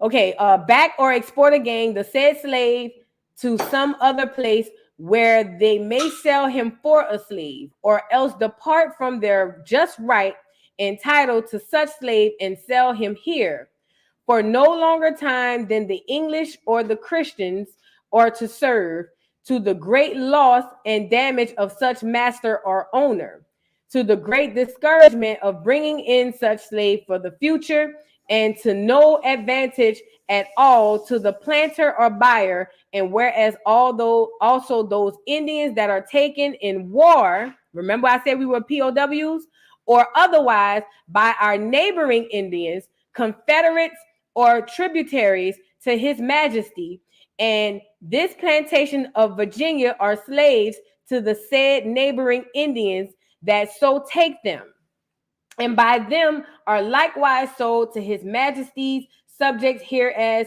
slaves. Now, this part is the part that stuck out to me. So it says, and whereas also those Indians that are taken in war, or POW, or otherwise by our neighboring Indians. So remind you, I told you we're tribal. Right? I don't have Chat GPT. We're gonna roll with it like this. I don't do the AI stuff. Look, we're tribal, right? So boom. If I'm Iroquois, and I'm just using tribe names, if I'm Iroquois and you Cherokee or something, and they got these clear people coming over here, they're colonizing all over the place, I probably would capture slaves for the clear people to keep my people free, because even though we are melanated, we tribal. You ain't in my tribe and I ain't in yours. So it makes sense. And that was the part that kind of stuck out to me when they said the part of slaves that are said neighboring Indians, you know what I'm saying? Or otherwise by our neighboring Indians, confederates or contributors to his majesty. I thought that was crazy. But again, I think that's why as so-called Black Americans, it's hard for us to get on one accord today, because it's not in our nature to do so. I don't think it ever was in our nature to do so. All right. So then it goes on to say, where was I? Be it therefore an act by the governor, council, and burgess of this general assembly, and it's enacted by the authority aforesaid, that all the said recited act of 3rd of October 1670 be, and is hereby repealed. Now, this is where they say they don't want to do that no more. And made utterly void to all intent and purposes whatsoever. So all that shit that we're talking about before, we don't want none of that. Let's do something new, is what they're saying. And be it further enacted by authority aforesaid that all servants except Turks and Moors, whilst in amity with his majesty, which from and after publication of this act shall be bought or imported into this country either by sea or land, whether Negroes, Moors, mulattoes, or Indians, who and whose percentages in native country are not Christian at the time of their first purchase of such servant by Christian, although afterwards and before such their importation bring it into this country, they shall be converted to the Christian faith, and all Indians which shall hereafter be sold by our neighboring Indians or any other trafficking with us as for slaves, and hereby adjudged, deemed, and taken, and shall be adjudged, deemed, and taken to be slaves to all intent. So basically what they were saying is, we don't care how you come. We don't care what your status was. We don't care if you're a POW. We don't care nothing. All Indians, Negroes, mulattoes, and Moors, your ass gonna be a slave. I don't care who you is, and you're gonna convert to Christianity. There's no choice. You're gonna convert and you're gonna be a slave. Period, point blank. This is very, very important, because this is why we have the Christianity that we have today. And that's just the bottom line of it. And there's a copy of that. So here's why, again, a lot of Indian uprisings started, because they were like, we not going. We don't do that. Nikki says, is this why many low country people of South Carolina were calling themselves Turks to avoid slavery? Possibly. I didn't know people in South Carolina were calling themselves Turks. That's crazy. I had no clue. I didn't even know. But it possibly, because they were signing all these acts in to basically be like, nah, we ain't doing that. Everybody gonna be slaves. If your land, they even put it to where if the land you come from isn't inherently Christian, meaning if you come from this portion of Turtle Island or any portion of these Indies that is not Christian based, your ass is a slave. Low country people is like the very southern people.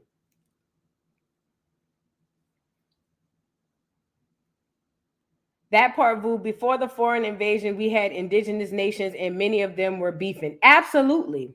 Absolutely. And still to this day.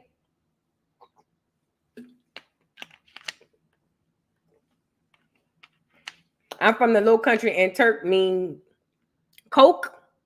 You talking about the Jesus the Snowman?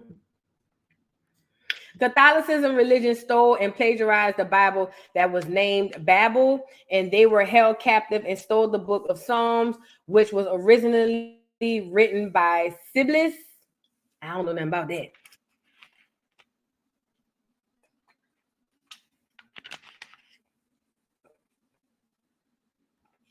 Nephew said, yeah. Oh, okay. Turk be that Jesus the Snowman. Sound about right.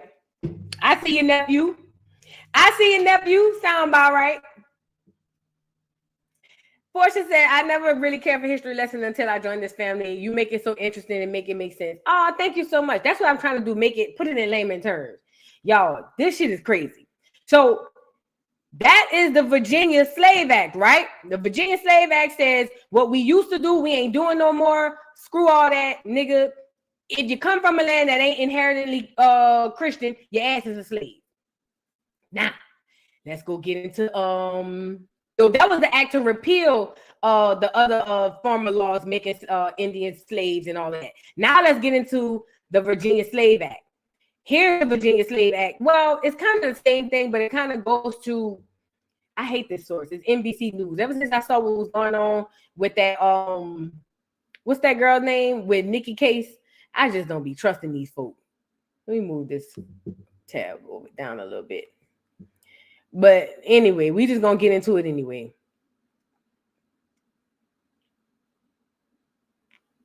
Let me make sure I'm sharing the right tab. Yeah, I'll close that one. All right. Now let's get into the Virginia Slave Act.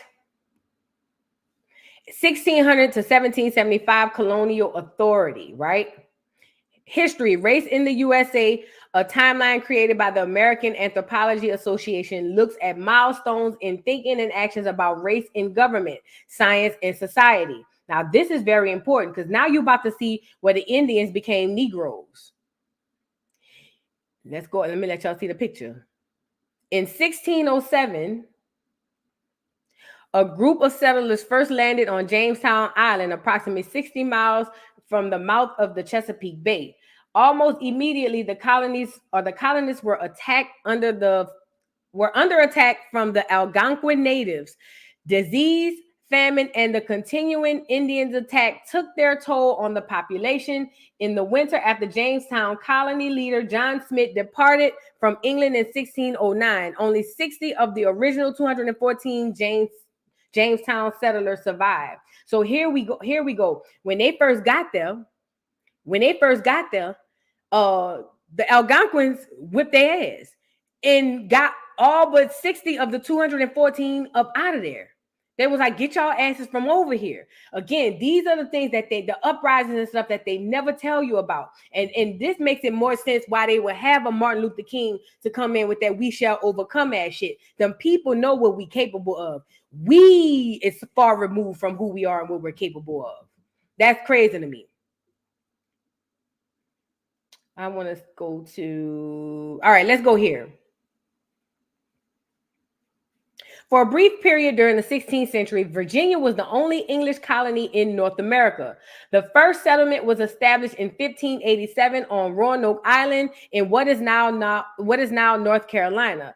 By the 1600s, the Virginia colony comprised the entire coast of North America, including the shoreline of Acadia and a vast area of inland Canada. In 1607, settlements were established at Jamestown and the Popham Company, but only Jamestown survived. In 1620, or by 1620, the portion of Virginia's north of the 39th parallel became New England. Despite the emergence of other English colonies in North America, the Virginia colony was by far the most influential in the 17th and 18th centuries in defining the country's social and cultural character leading up to the Revolutionary War. It was in Virginia that the colonial governments first established slave codes, which became more extensive and were later adopted by other colonies. So here go your slave codes. Stricter slave codes emerged in Virginia after Bacon's Rebellion in 1676, when wealthy planters decided to abolish indentured servitude and establish permanent slavery for Africans. Remember, this African word is really the indigenous people. Fearing that class conflict would undermine their tobacco plantation holdings, they gradually eliminated the importation of indentured servants from England in favor of enslaved Africans. They gradually eliminated the importation of indentured servants. Okay, so they say they don't want no more slaves from England. They like to enslave indigenous people. Though many of the Virginia slave codes address specific conflicts, one law enacted in 1701 offered a bounty for killing a runaway named Billy, who was alleged to have robbed and destroyed crops. Most were designed to aggressively curb the movements and activities of slaves. Social and cultural separations of blacks and whites were started when Virginia planters began establishing laws based on the assumptions that Africans were an inferior race. Because blacks were prohibited from carrying firearms by 1639 Virginia law, which prescribed 20 lashes for violations of the statute.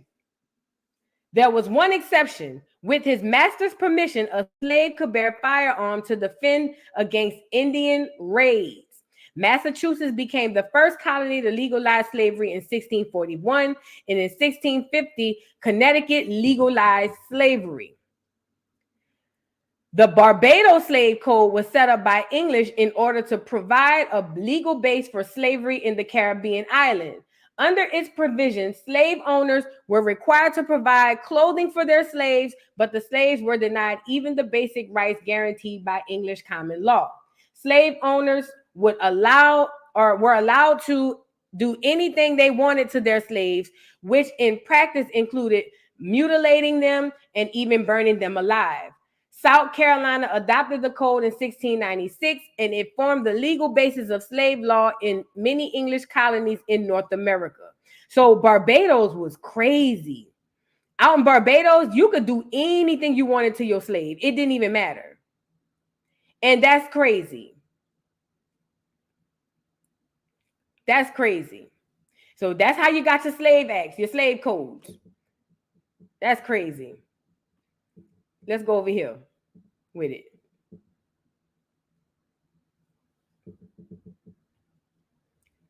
All right, now this is going to be more about these Virginia acts. It says, fact, Virginia passed 2 acts in 1682 to combine Native Americans and Africans into one category as Negroes and other slaves. This is very, very, very, very important. In 1682 is when they're going to combine. This is when they start reclassifying and renaming. This is extremely important. 1682, Virginia. I told you most of the stuff is coming out of Virginia. The first successful colony. They got a lot of stuff. 1682 is when you first were reclassified. It says, and this site that I'm using is SRBEU. Is it srbuccitribe.org? A colonial authority, race, and history. All right, the word black may include all Negroes, but the term Negro does not include all black persons. Let me say that again for the people in the bike. The word black may include all Negroes, but the term Negro does not include all black persons. We are of the opinion that the words white, Negro, mulatto, and black persons, whenever they occur in our Constitution, must be taken in their generic sense. That the words black person in the 14th section must be taken as distinguished from white, and necessarily includes all races other than Caucasian. The People versus Hall, and that was October 1st, 1854, as cited in Forbes.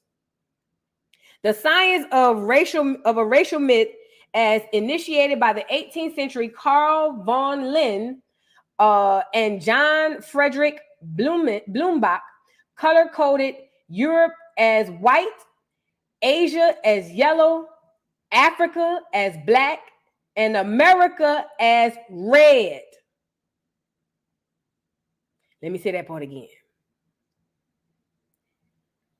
It was the science of racial myth, as initiated by the 18th century Carl von Linné. 18th century means 1700s. And John Frederick Blumenbach, color-coded Europe as white, Asia as yellow, Africa as black, and America as red, without the slightest regard to the facts. It says 30, neither Lynn nor Blumenbach had never seen any of the people they presumed to describe and classify. Why is this important? Because even today, when we say Europeans, what's the first race we think of? White. The first thing we think of when you say European today, if you go up to any black person, I charge any one of y'all. Go up to a black person and be like, them damn Europeans. What you think they is? I bet you 99% of the times they're going to say white. So while these people over here saying, oh, it was a racial myth and they didn't even see the people, it still is enacted to this day. It don't matter if they saw them. That's what they said. And this is not by coincidence. This is by design. Now, why would they want to do this? Remember, we were talking about how Benjamin Franklin described the Europeans, the French, the Spanish, the Dutch, all them people, not Dutch, but the French, the Spanish, and all them other people as swarthy looking people, brown, melanin looking people. He did that in the 1700s, Benjamin Franklin.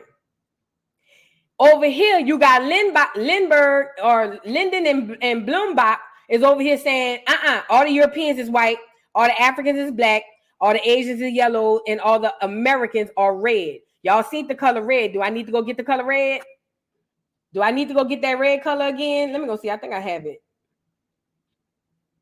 If I need to go get that red color again, that Indian red, that engine red, let me know. Y'all ever notice fire engines are red, engine red? Now people be playing in our face, bro. All fire trucks, what they call them, fire engines, right? What color is they? Ain't they red? The fire engines? But when I say engine in this sense, I mean ENGINE. But they all red. Where that damn crayon at? Here you go. Let me show you what the red look like.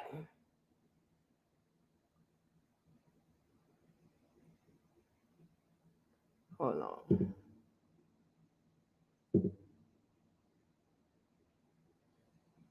All right, let me show you. Let me show you what the red look like. This is very, very important. Very, very, very important. If you ever want to know how we get where we are as far as race relations, one of the first things that you got to look at is this right here.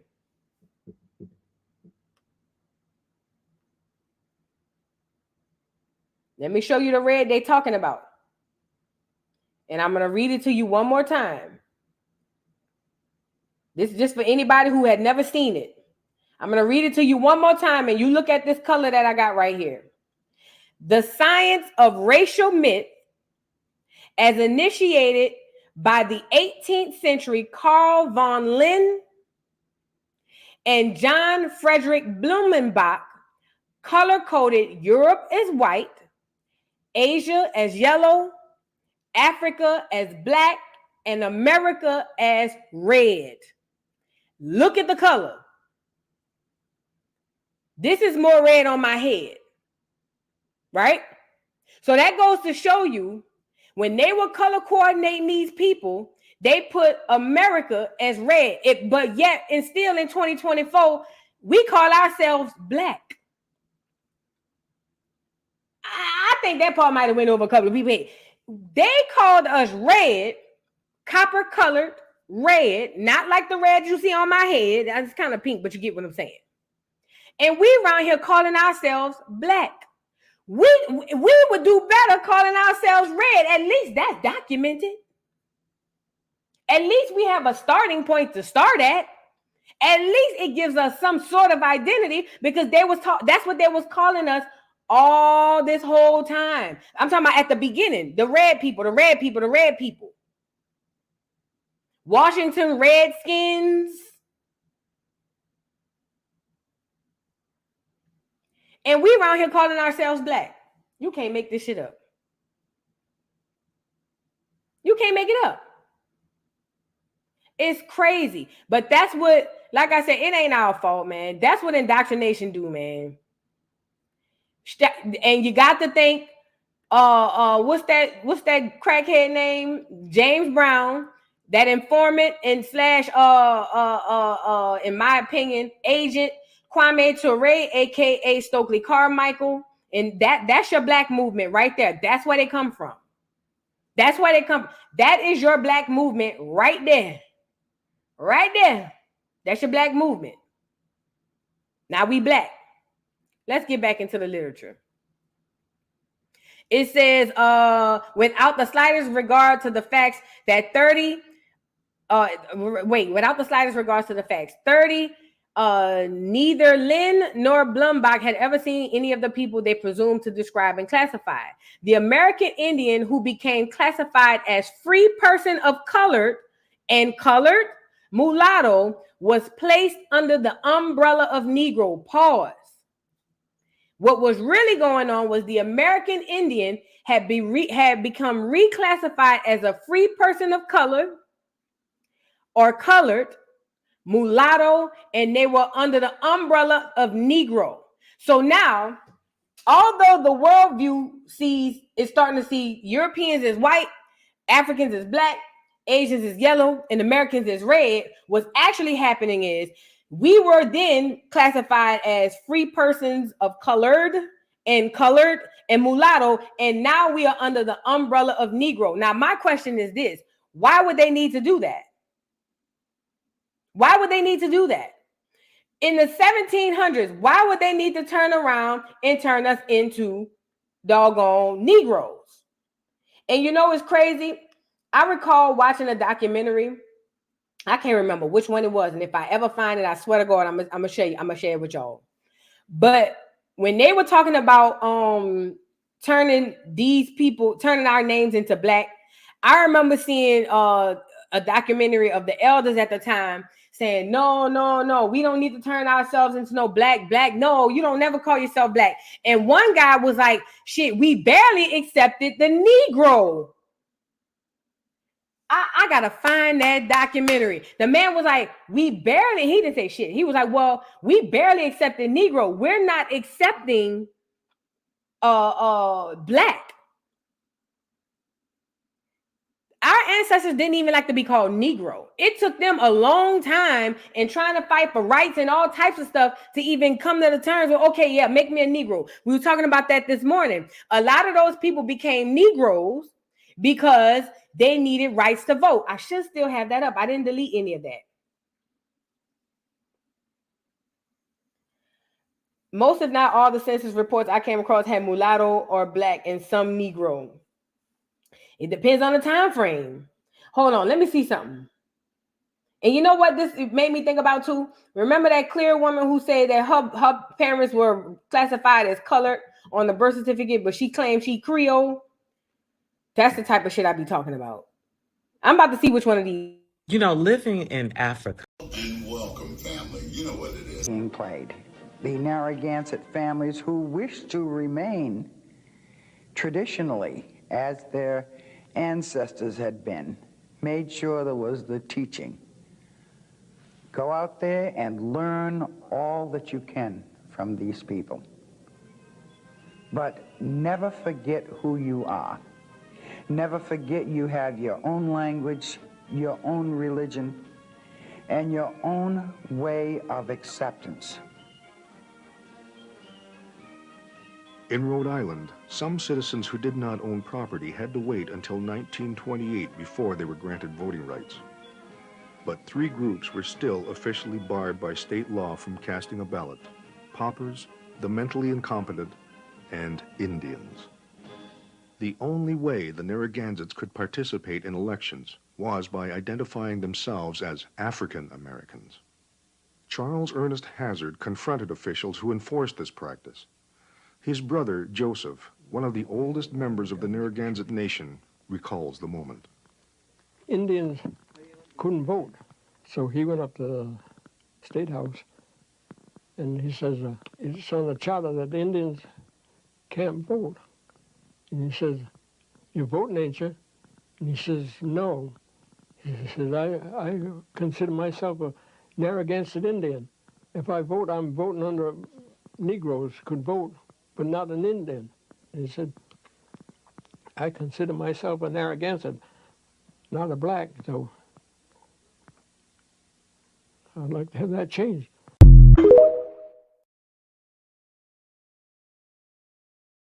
Now, this is very important. The narrator was saying that they had to classify as African American. That is false.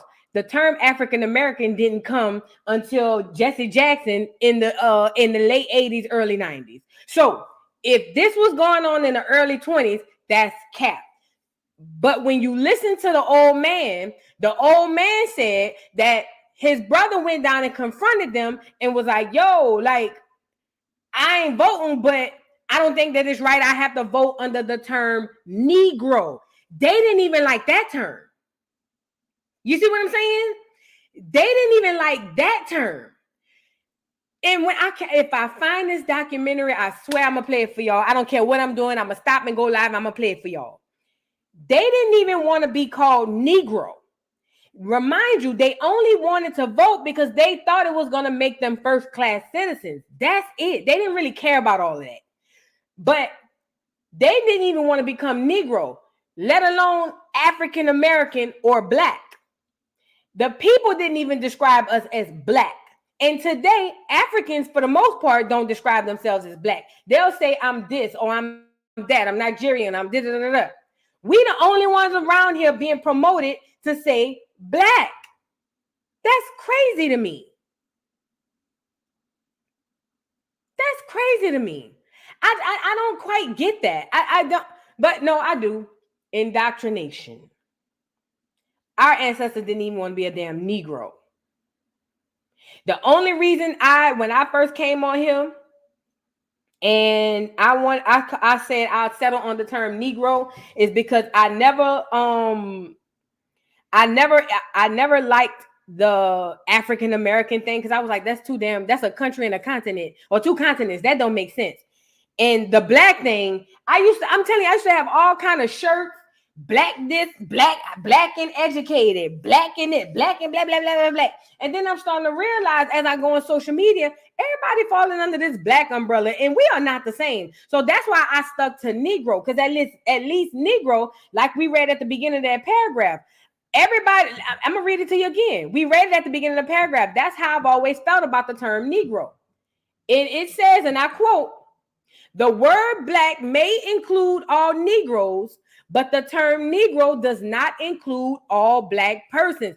That's why when I be on here talking to y'all, I be saying Negroes, Negroes, Negroes, because ain't no African, no Negro. You feel me?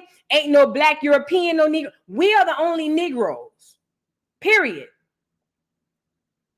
So that's why I settled on that term. But to be completely honest, our ancestors didn't even like that.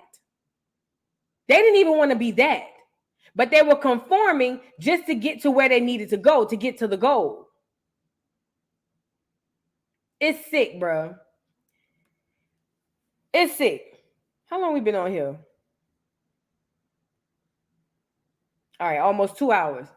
All right, let me show y'all the Indian Removal Act, and then I'm gonna show y'all the intra-American slave trade. And we're gonna talk about how many Africans actually came to America, and then after that, I'll get this off here. And then after that, I want to show y'all a snippet of a video. Look, now we got to get into Andrew Jackson. You know the man on the $20 bill, the president.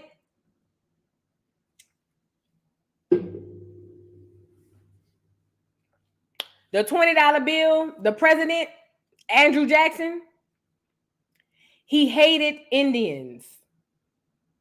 He hated Indians like crazy, but Negro mean black and Spanish. Right, and it does. But it was still a classification in America that only us had. It just was. I don't know what it was in the Hispanic communities, but I know in America, we were the only ones called Negroes. Yes, my mom birth certificate, they classify her as a Negro, and on mine, they put me as African American. Save that. Lisa Love, save that. Save that. Because that's your documentation, your paper trail as to who you really are. Because you can go and pull where they classify all Indians as Negro. And if you got one Indian in your family, they can't say nothing to you. Save that. Make sure you get a copy of that. Your mother classified as Negro, you classified as African American. That's probably most of us on this channel right now. And when you do your genealogy and you can go back to where any of your people are on the Dawes rolls, or if any of them have been classified or have been proven or can be proven to be, can be proven to be Indian, it'll literally line up. Because the name changes has been changing. I'm pretty sure if somebody had a baby right now, it's going to say Black American probably. Who just had a baby recently? Who just had a baby recently? Maybe y'all can enlighten me. I'm pretty sure now they're going into Black American. It wouldn't surprise me. None the bit. Now let's get into Andrew Jackson. Andrew Jackson hated Indians. He hated them. He hated them with all the passion. He didn't like none of them. He wanted them exterminated or out of here. He unalived a lot of Indians. It says Andrew Jackson from Tennessee was a forceful proponent of the Indian removal. Remember the Indian Removal Act? That's all Andrew. In 1814, he commanded the U.S. military forces that defeated a faction of the Creek Nation. In their defeat, the Creeks lost 22 million acres of land in southern Georgia and central Alabama. Who on here from South Georgia and central Alabama? This might be your people. Okay?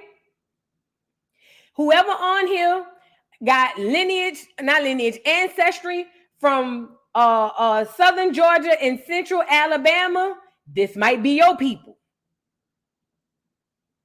They lost 22 million acres of land. This is just the Creeks.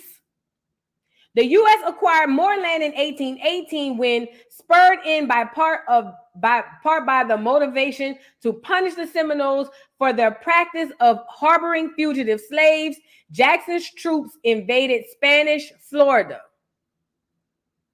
All right. Oh, LaRonda said on her census it says Indians. Your family? That's dope. Hey, if you got that on your people's census, you already have more than halfway there. That's dope. That is dope as hell.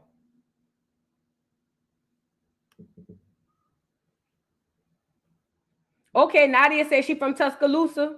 There you go. That might be your people. That's interesting. Wonder why he was so vehemently hateful of Indians. You know, I thought about that too, but then I thought about today. You ever been around a clear person who can't stand Negroes? Or you ever seen one? To me, same shit, different toilet. In my opinion, if y'all ever seen a real hateful, spiteful, clear person who don't like Negroes, it gives the same to me. Like if they couldn't unalive us in the middle of the street, they wouldn't. How many shootings we done had when them people done ran up in the church? Hell, in the 60s, the 50s and the 60s, they was bombing churches. Remember that? They was bombing churches. They was setting people cars on fire. They were hanging us. Y'all remember that? It sounded the same to me. I don't see the difference in Andrew Jackson and them people that was doing that to us in the late 1800s, early 1900s. They was doing the same thing. It was just a bunch of Andrew Jacksons walking around to me. Because the so-called Native Americans don't be under that type of tyranny. Ain't never been under that type of tyranny. Let me say that again. The so-called Native American, the Mongolians we got running around here cosplaying, they ain't never been under that type of tyranny. Ever. Not as a collective. So who else? You know? Let's get into this Indian Removal Act. All right. So now he invaded Spanish Florida because he ain't like that the Seminoles was help hiding slaves, right? From 1814 to 1824, Jackson was instrumental in negotiating 9 out of 11 treaties which divested the southern tribes of their eastern lands in exchange for lands in the west. The tribes agreed to treaties for strategic reasons. They wanted to appease the government in hopes of retaining some of their land, and they wanted to protect themselves from white harassment. As a result of the treaties, United States gained control over 3/4 of Alabama and Florida, as well as parts of Georgia, Tennessee, Mississippi, Kentucky, and North Carolina. This was a period of voluntary Indian migration. However, and only a small number of Creeks, Cherokee, and Choctaws actually moved to the new lands. So they came and did a handshake with the government saying, all right, bet, we'll give you this if you just leave us alone. And you will go to the so-called new lands you have set aside for us. Now, mind you, you can't shake hands with the devil. But it goes on to say very few, only a small number of Creeks, Cherokee, and Choctaws actually moved. The rest of them stayed. It says in 1823, the Supreme Court handed down a decision which stated that Indians could occupy lands within the United States, but could not hold title to those lands. So it's my land. We sign a treaty. We shake hands. All right, bet. Then they're like, oh yeah, you can stay over here, but you can't own it. You can't get no titles to it. This was because their right of occupancy was subordinate to the United States right of discovery. So they were saying the Indians had a thing called a right of occupancy, but it wasn't as prevalent or as heavy as the United States right of discovery. In response to the great threat this posed, the Creeks, Cherokees, and Chickasaws instituted policies of restricting land sales to the government. So they said, well, all right, y'all, let's band together. We're not going to sell them shit. They wanted to protect what remained of their land before it was too late. Although the 5 Indian nations had made earlier attempts at resistance, many of their strategies were nonviolent. There you go, Martin Luther King ass niggas. Lord have mercy. Y'all should have just went to war with these niggas, man. Come on, man. Y'all should have just went to war. You can't reason with these people. It ain't never worked, but I guess they wanted to try it. One method was to adopt Anglo-American practices such as large-scale farming, Western education, and slave holding. It says this earned the nations the designation of the 5 civilized tribes.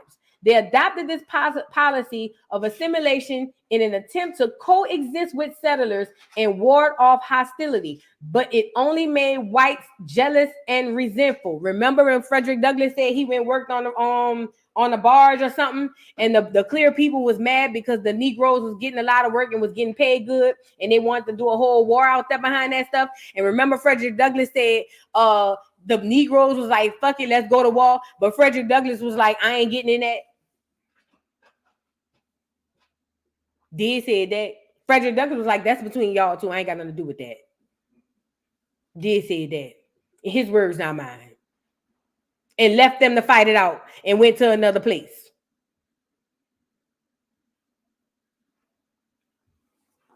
Anyways, where are we? All right, yeah, so it made the white people mad. Other attempts involved ceding portions of their land to the United States with the view to retaining control over at least part of their land territory or for the new territory they received in exchange. Some Indian nations simply refused to leave their lands. The Creeks and the Seminoles even waged war to protect their territory. The first Seminole War lasted from 1817 to 1818. If you guys have ever heard about the Seminole Wars, that's basically them people fighting for their land. See, them handkerchief head Negroes, them assimilating ass Negroes. You know, it remind me of not Frederick Douglass, the other nigga who said let's just coexist with them. Them type of niggas. Yeah, they the ones who started the 5 civilized tribes because they didn't want no smoke. They didn't want no smoke. But the ones who wanted all the smoke, who were probably at the time classified as wild Indians, was like, we're going to fight it out. And it's going to be what it's going to be. So it goes on to say, that's the first Seminole War from 1817 to 1818. The Seminoles were aided by fugitive slaves who had found protection among them and had been living with them for years. The presence of the fugitive enraged white planters and fueled their desire to defeat the Seminoles.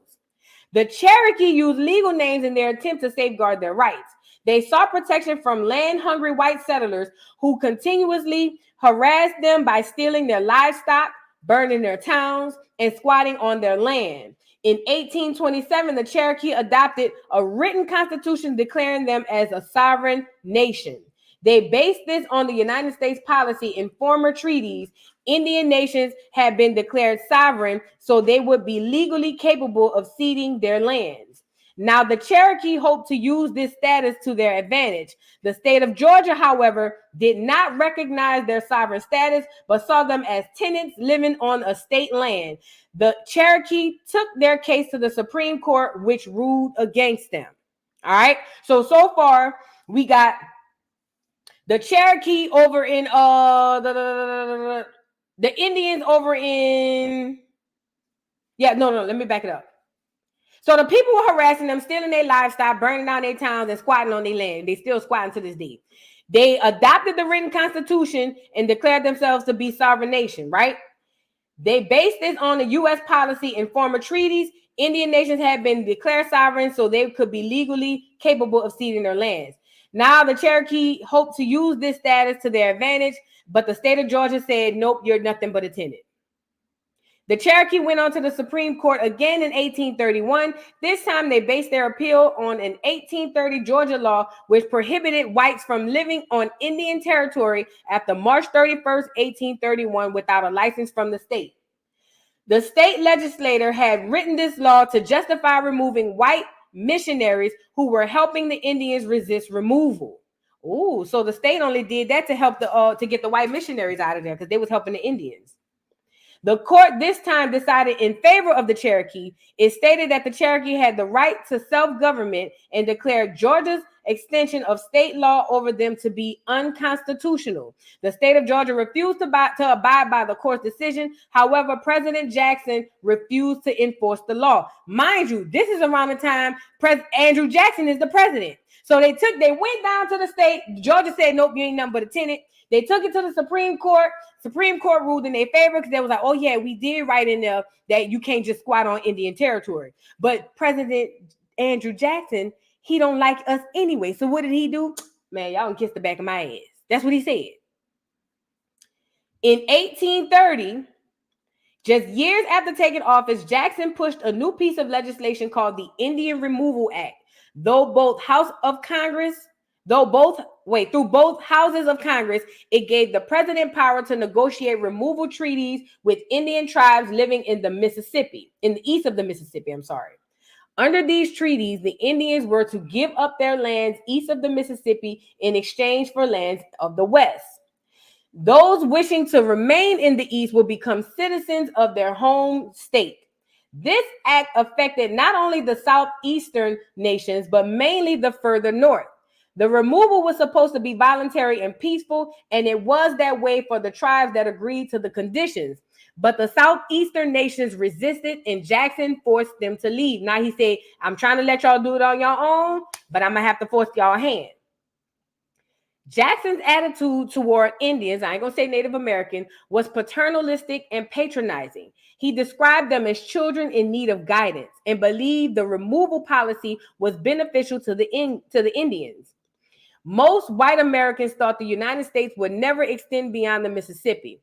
Removal would save Indian people from the depredations of whites and would resettle them in an area where they could govern themselves in peace. But some Americans saw this as an excuse for a brutal, inhumane course of action and protested loudly against removal.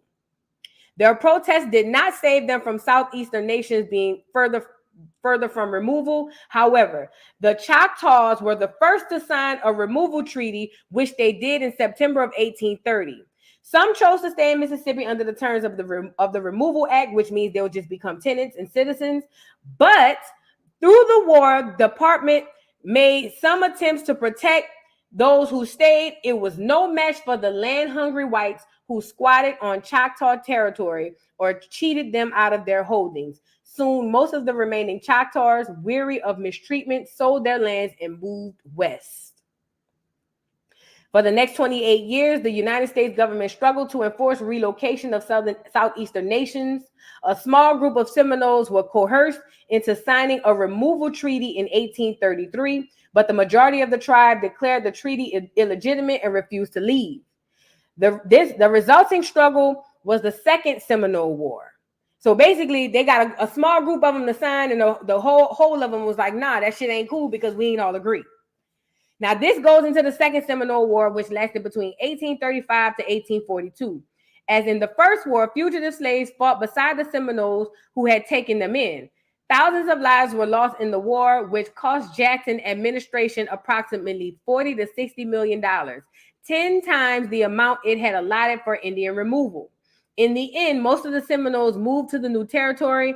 The few who remained had to defend themselves in the Third Seminole War in 1855 to 1858, when the U.S. military attempted to drive them out. Finally, the United States paid the remaining Seminoles to move west. The Creeks also refused to immigrate. They signed the treaty in March 1832, which opened a large portion of their Alabama land to white settlement, but guaranteed them protected ownership of the remaining portion, which was divided among the leading families. The government did not protect them from speculators, however, who quickly cheated them out of their lands. By 1835, the destitute Creeks began stealing livestock and crops from the white settlers. Some eventually committed arson and murder in retaliation for their brutal treatment. And in 1836, the Secretary of War ordered the removal of Creeks as military necessity. By 1837, approximately 15,000 Creeks had migrated west. They had never signed a removal treaty. This is crazy. This is crazy. The Cherokee, on the other hand, were tricked with an illegitimate treaty in 1833. A small fraction agreed to sign a removal act or a removal agreement, the Treaty of New Echota. The Treaty of New Echota.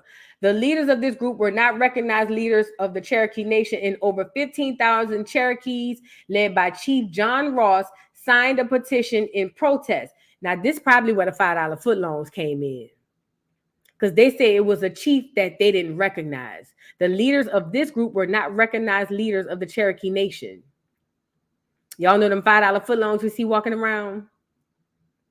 The Supreme Court ignored their demands and ratified the treaty in 1836. The Cherokee were given 2 years to migrate voluntarily, at the end of which time they would be forcefully removed. So by 1838, only 2,000 had migrated. 16,000 remained on their land. The U.S. government sent in 7,000 troops who forced the Cherokees into stockades and bayonet point. They were not allowed time to gather their belongings. As they left, whites looted their homes. They began to march, known as the Trail of Tears, in which 4,000 Cherokee people died of cold, hunger, and disease on the way to the Western lands. By 1837, the Jackson administration had removed 46,000 Indians, not Native Americans, from their land east of the Mississippi, and had secured treaties which led to the removal of a slightly larger number. Most members of the 5 southeastern nations had been relocated west, opening 25 million acres of land to white settlement and to slavery. Yes, this was the Trail of Tears. This here is what we're reading is the Trail of Tears.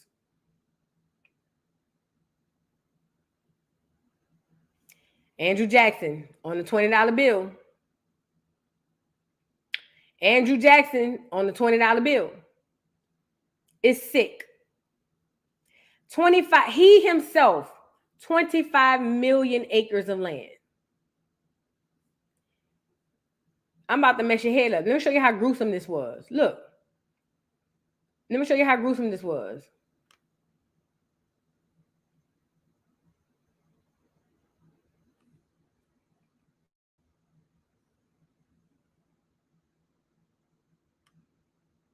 Hold on, I'm about to show you.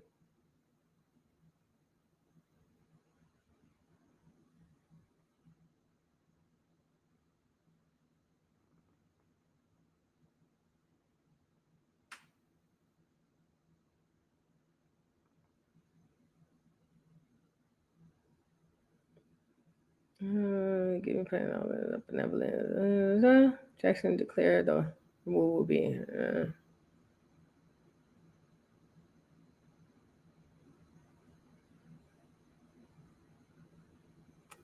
This not it. This not the right one. Hold on. I have a source. Here you go. I have a source I want to show y'all what he said, what he told them, how he got him up out of there. Because see, that was the G version. Let me show you what he said. Let me show you what he said. Andrew Jackson.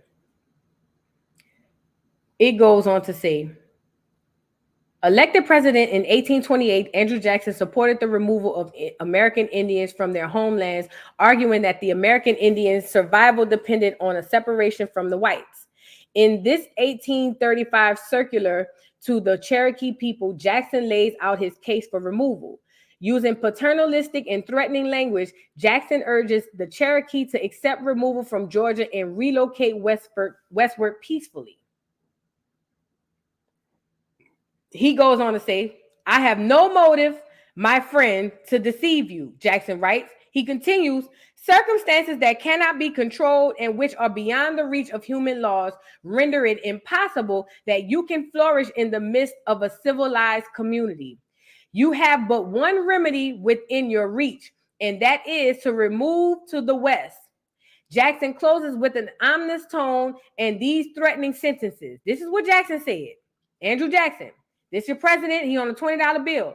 The fate of your women and children, the fate of your people, to the remotest generation depend on the issue. Later the same year, a small group of 100 Cherokee delegates signed the Treaty of New Echota, paving the way for Cherokee Nation's removal to Oklahoma in 1838. Let me tell y'all this. That's them $5 footlongs. Because listen, think about it like this. If all the Indians were fighting, very small few conformed and was like, all right, bet, we gonna go. They got duped, but they still left. But the majority of the Indians stayed. Who are these so-called Indians that is coming in signing these treaties for these people? Because these people done went to 4-5 wars. There's no way you're going to tell me these people went through all these wars and still in the land. Listen, it's one thing if they went to war, they lost, and then they left.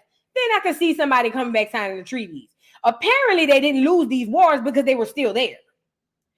Who are the Indians coming in, signing these treaties? It's the $5 footlongs. I know it to be them. It's the $5 footlongs. It's the $5 footlongs. You know, it's crazy you say that, Zaria. Legally, they're not. Legally, they're not. You get it? Legally. Because the people that went down to the court and all that and said, we don't know nothing about all of this. This ain't us. Legally, they're not real. And you said it, B-Dub, you said it. You pieced it all together. And that's why they need us to believe we slaves.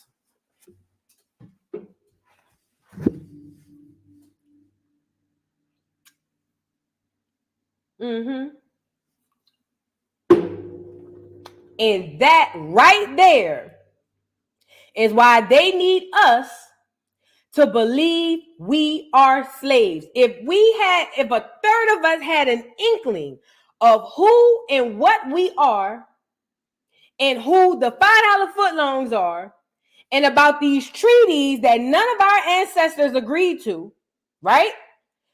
We have a case with the United Nations. Are you tracking?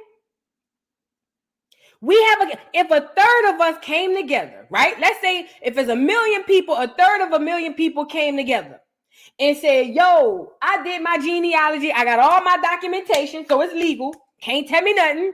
Mind you, this is only going back to the 1800s. So imagine if you did your genealogy like me back to the late 1700s. Think about it. And this is how people today are going back and getting land. I hope y'all know that.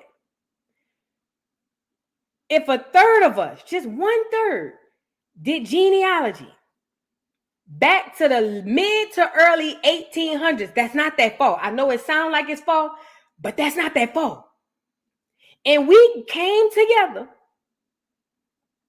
And then we said, without documentation, nope, legal documentation, here's my ancestor who occupied this land around this time these treaties were signed.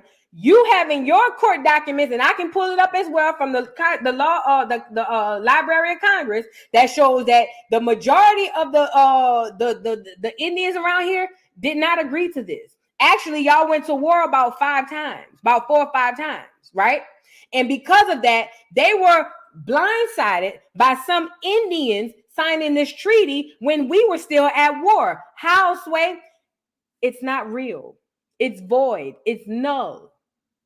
That's just a third.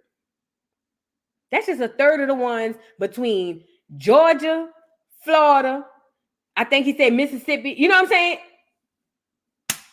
This is why we so distracted. This is why we were out here thinking, oh, we were out here doing, getting involved in all the social media antics. And this is why Dr. Umar, the Prince of Pancoochie, exists. This is why Marcus Garvey existed. Frederick Douglass existed. The NAACP existed. The MLK existed.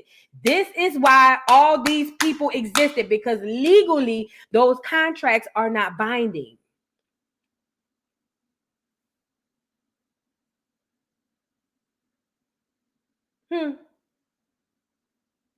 Yep, Jesse Jackson too. He another one.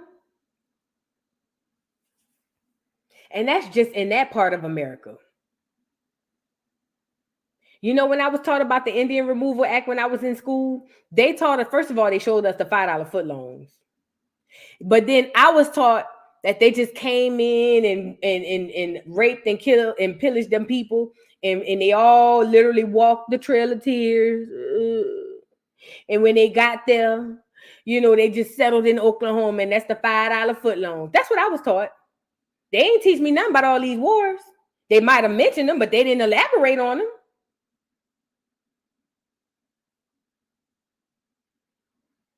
It frustrates me like hell when I'm telling somebody about my ancestry and they look me in my face and I got that. Nigga, my whole family, I have a family grave site and a family church, my nigga.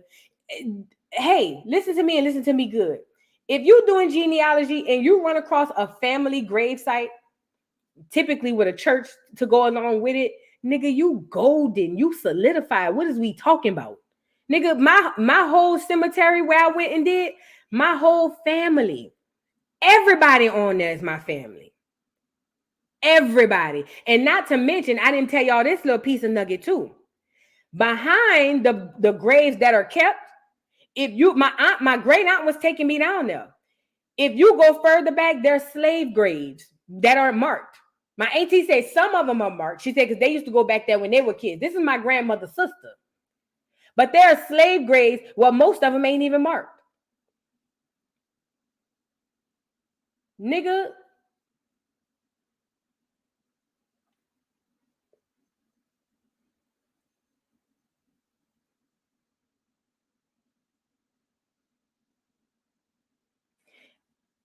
You can't make this shit up, bro. There's your Trail of Tears. That was your people. Moved off their land. That was your people. Now, this is very important. This is very important. To the people in the bike who say we may still be African, right? I want to add this little tidbit to you real quick. Now, we all know about the intra-American slave trade, right? We know about that. That's easy peasy. They were taking people from the Caribbeans and bringing them to America, taking people from America, bringing them to the Caribbeans, right? Well, the so-called transatlantic slave trade, there's a very big portion. This is from pbs.org, and there's an actual document that has the actual, like I showed y'all on the intra-American slave trade, where they was picking these niggas up from and where they was dropping these niggas off. You know what I'm saying? So boom.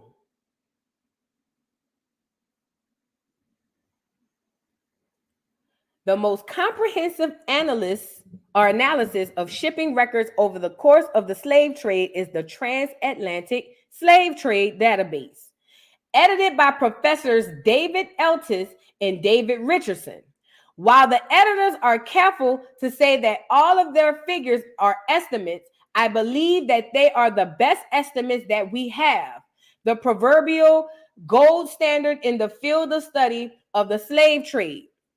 Between 1525, this is for all you people who saying we Africans. I need all of y'all to the front of the congregation. All you Africa-loving ass Negroes, I need y'all up to the front of the congregation. Between 1525 and 1866, in the entire history of the slave trade to the New World, mind you, slave trade started in 1525, ended in 1866, right? According to the Transatlantic Slave Trade Database, 12.5 million Africans were shipped to the New World. Pause. Remember, the New World ain't just North America. 10.7 million survived the dreaded Middle Passage. I believe these numbers are fudge, and I'm about to show you why. Disembarking in North America and the Caribbean and South America. And how many of these 10.7 million Africans were shipped directly to North America? Only about 388,000.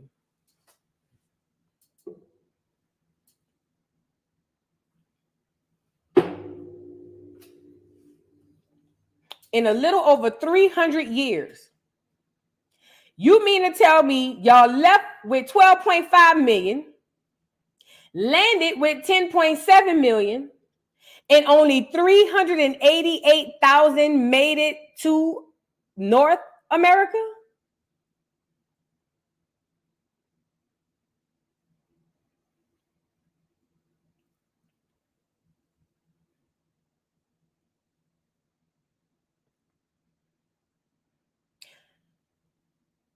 $10.7 million Africans shipped to North America, but only 388,000 made it to North America. This is why I tell y'all, if you can't pull that shit back in the last 3 to 4 generations, you probably ain't no African. And let's just say you had one of these 388,000 people to slip in your genes, your genealogy. How much of that is really going to make you African? Think about it. Think about it. Let's just say your great-great-great-great-grandmammy ran across one of these Africans, like this right here. Hold on. Let me show you. Like this right here. Just like this. Just like in the movie, in Roots. Hold on. Let me show you.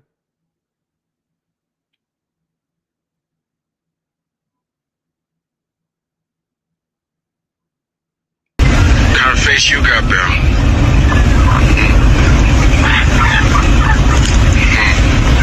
That Mandinka face. Mandinka?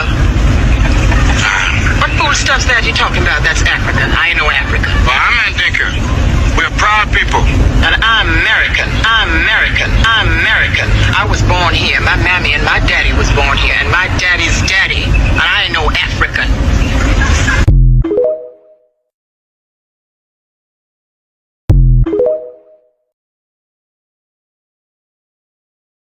Let's just say that was your great-great-great-great-grandmammy running across an African. How much African do you really have in you then?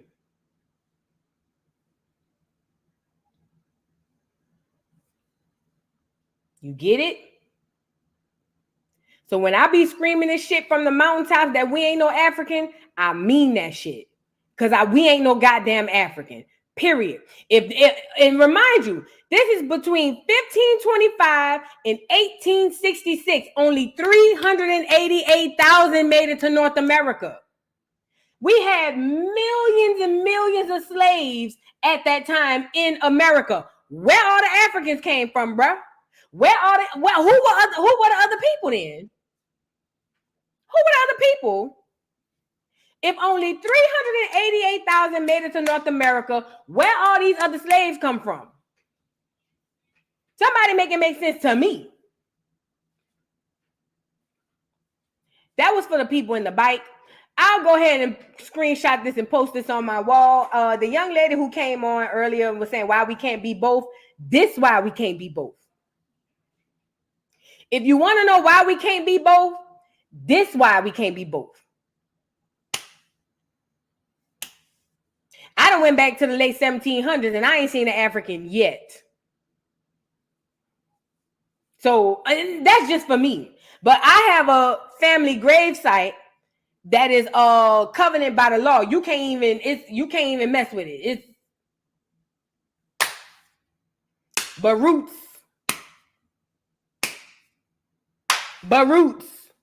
That's the gag. When I say we ain't no African, I mean that shit. We ain't no African. Don't let these people get on here with they unks and they dashikis and they bullshit. They ain't no goddamn African. They know it because when they go to Africa, what the lady say they call them? Foreigners, don't they?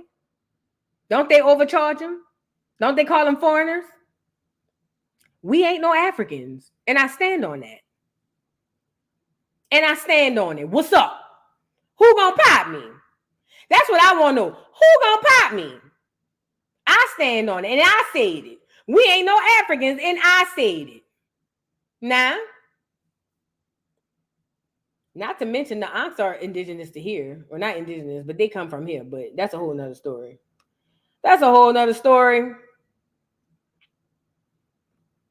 I want to show y'all a small little video. I don't want to do too much on y'all.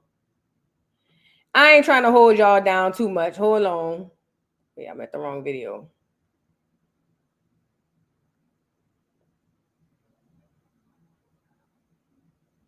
Let me go over here.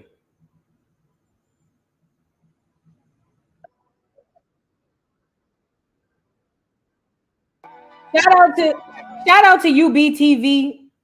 Everything I just told y'all about is in this video. He gonna show you in a visual, right? And we ain't gonna go through all of it, just enough.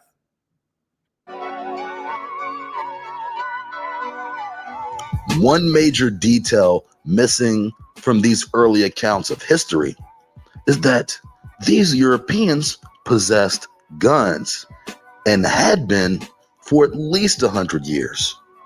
The world's oldest handguns were produced before the 1500s, and Europeans traded for gunpowder with Asia for over a century before Columbus even stepped foot in the Americas.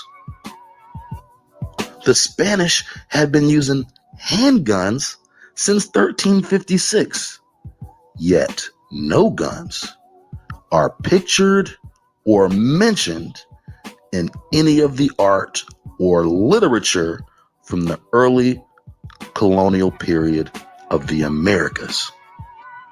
Are we to assume that Europeans only used firearms against other Europeans? Nope. And not Black Americans? And this begs the bigger question. Without guns, would Europeans be extinct? Let me tell y'all something. I know for a fact, you talking about indigenous Indians of this land, nigga, the things we was doing, nigga, we had Olympic Games, nigga, in Tennessee, what is now Tennessee, St. Louis. They not fucking with us hand-to-hand combat. It ain't happening. They not about to see us head up. They not seeing us head up. So you know they had to come with blickies to get us out of here. That's the only way it'll work. But when they show you in the history books, these niggas got knives. Ain't no way.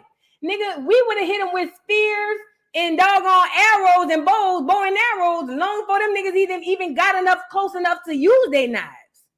Think about it. Let's use your logic. We were very skilled, extremely skilled. This our land, this our shit. Nigga, we living amongst the animals. Nigga, we building shit with our bare hands. We mason workers and all that shit. Y'all not fucking with us head up. I don't care how many of y'all it is. Y'all not fucking. We'd have had niggas up in the trees shooting shit at you. Niggas wouldn't even made it down there. But they never depict them people having no blickies. They had to have blickies.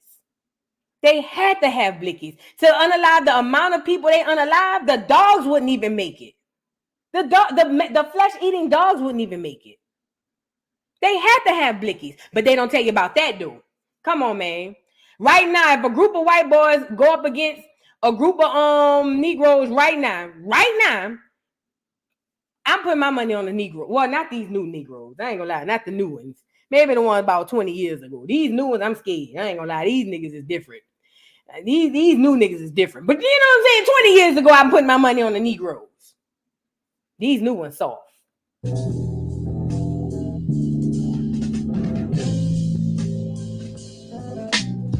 When the first Europeans landed in the Americas, they only had one objective in mind.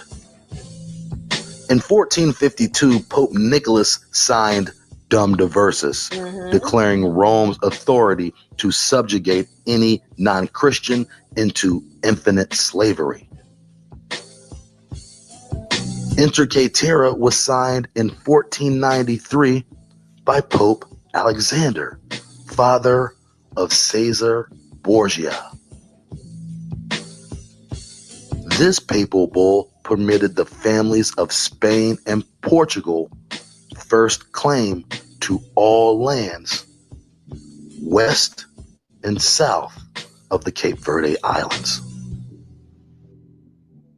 All right, we talked about that, the dumb verse and all of that. Jesus, the white Jesus daddy and all of them, and the Pope and all of that.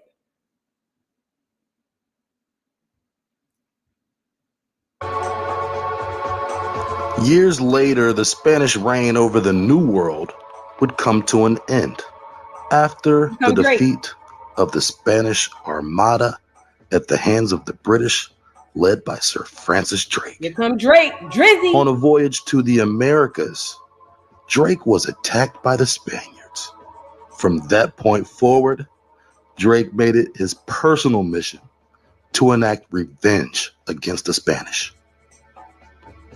For the following years, he would successfully pirate, destroy, steal, and sink several My bad. I'm putting a link in the Spanish vessels. He would deliver the restolen booty to Queen Elizabeth. For this, she was extremely grateful, as the Queen held opposition to the evil nature of Spanish colonialism. Drake was awarded with royal accommodation, and the Queen was excommunicated by Rome. I pinned it to the top of the chat.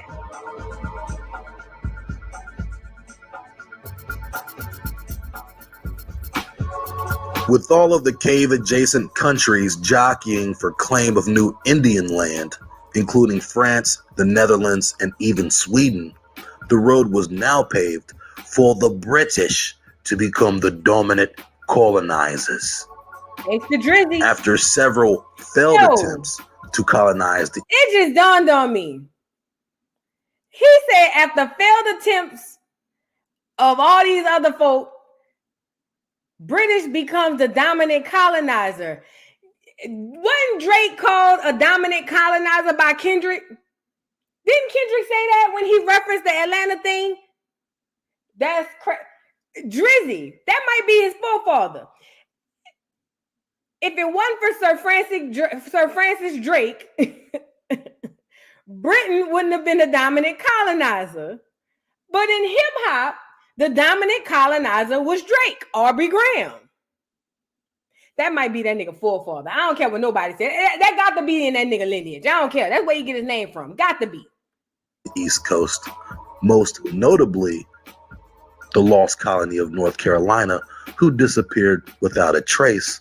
The British would now send joint missions to the New World with a far more aggressive military strategy than ever before.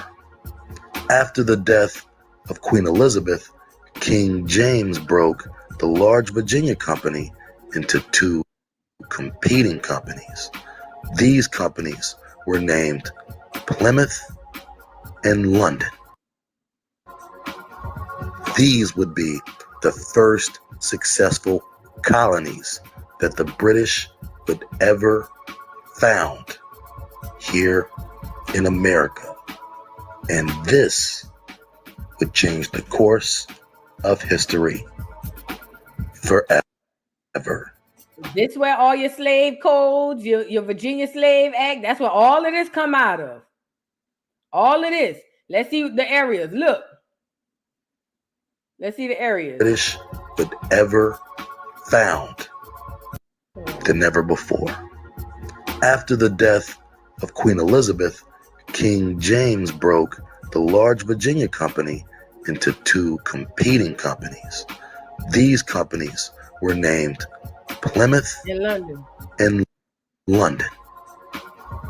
These would be the first successful colonies that the British would ever found here in America. And this... Who on here? New Hampshire, Massachusetts, Rhode Island, New York, Connecticut, Pennsylvania, Jersey, Delaware, Virginia, North Carolina, South Carolina, and Georgia. Both the Kakalakis on here. Shout out to King James and the Virginia colonies, okay? Change the course of history forever.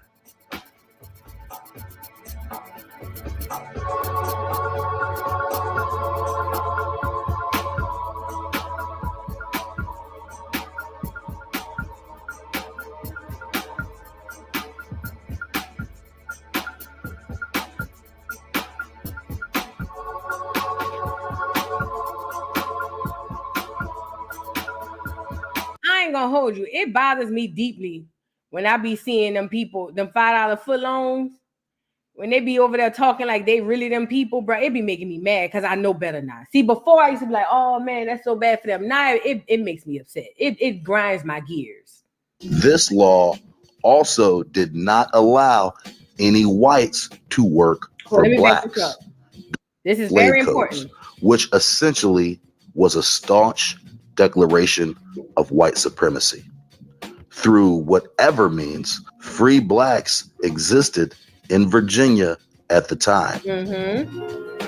These laws prohibited blacks from owning firearms and allowed for the legal arrest of any black suspected of being a runaway who could not provide documentation that he was free on sight. This law also did not allow any whites to work for blacks. During this time, many poor European whites ventured to the New World in search of a better life. You got to know this part. You got to know this part. They had clear people coming over here, escaping or getting refuge, seeking refuge from persecution from where they come from. A lot of them was poor, broke, and disgusted. A lot of them came over here because they heard about the New World. It was a lot of reasons why they came over here. But the people, the colonizers said, hey, they could be whatever they want, but we don't want them working for y'all. Because they were working for Indians. Because in that area, they had free colored. Remember that status, free colored? They were working and doing their thing. Even Frederick Douglass mentioned about the freemen who were over there working on the barge and they got into it with the Clears because the Clears was mad. Working as indentured servants for a specific amount of time. Many of these Indians hired these whites to work in agriculture, especially tobacco, as it was becoming a huge cash crop in the Euro cave world.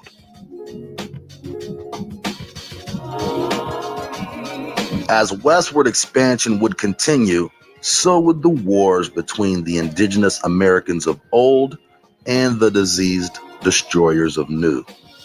And just when you think these natives have had enough, here come the goddamn French. I love his documentary. These pillagers from Paris forwent the coast of North America and instead snatched up areas of Canada along the St. Lawrence River in today what is known as Quebec, in addition to areas of Midland America as far south as the Louisiana Bayou. The Bayou. Although Hispaniola and the Taino people had already been conquered by the Spanish, the French now saw fit to take advantage of the waning Spanish stranglehold on the island.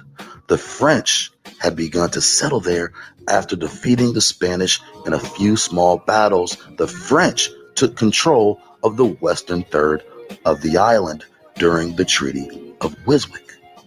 France was given the power to rule that land under the authority of the Holy Roman Empire. In 1795, during the Peace of Basel, France was awarded the eastern half of Hispaniola in an exchange with Spain for a tiny slither of land in the western part of France called Gipusoka.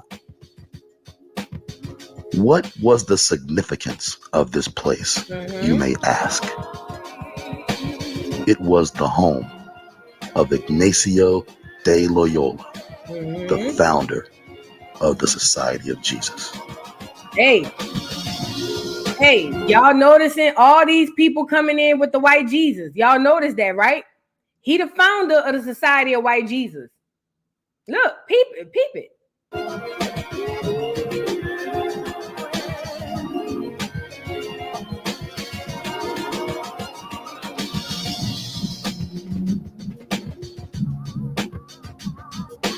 This shit crazy, bro. Hold on, I want to show y'all another piece because I want y'all to go watch it. I pinned the link to the top of the chat so that you guys can go watch it. It's like a 35-minute video. It's not that long. And as a result, the majority of the slaves taken from North America were sold in Europe, Asia, and Africa. This is a very important key part right here.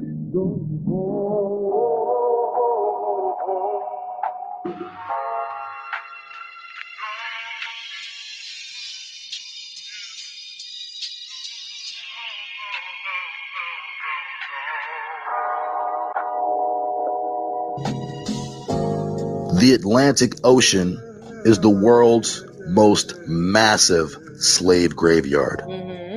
Beneath these waters rest an innumerable amount of souls, relinquishing their last breath of life into the treacherous, lonely abyss of the great deep.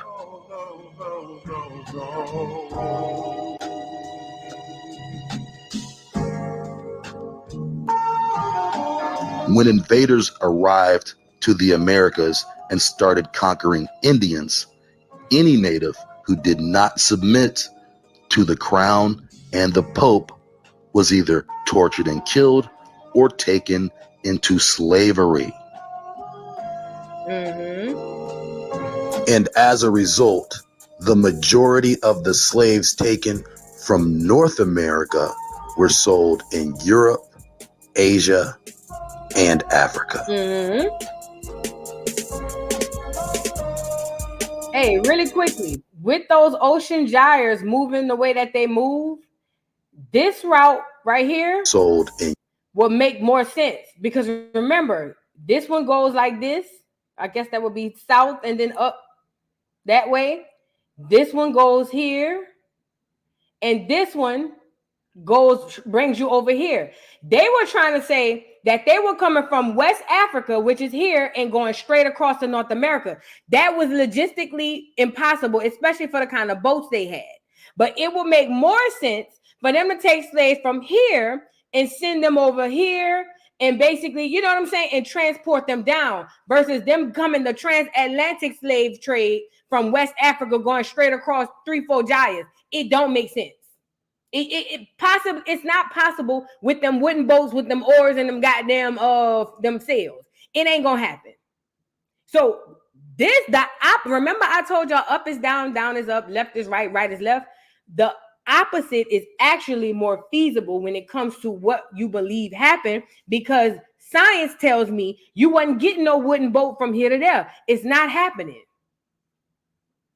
It's not happening. So I just wanted to show that part to y'all.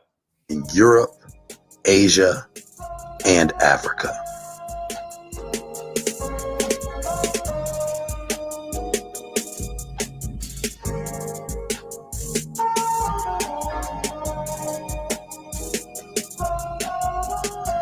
I'm going to show y'all something else. Hold on. They returned with slaves. We got that. Occurred between 1690 I want to go to and the part 1800 with Andrew Jackson. upon them.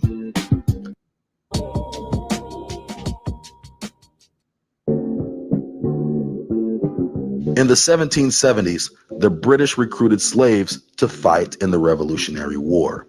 Even George Washington's personal slaves fought. Lord Dunmore, Virginia royal governor, proclaimed to all slaves willing to bear arms for Britain that they would be granted freedom. The slave soldiers wore uniforms with a cryptic message embroidered upon them: liberty to slaves.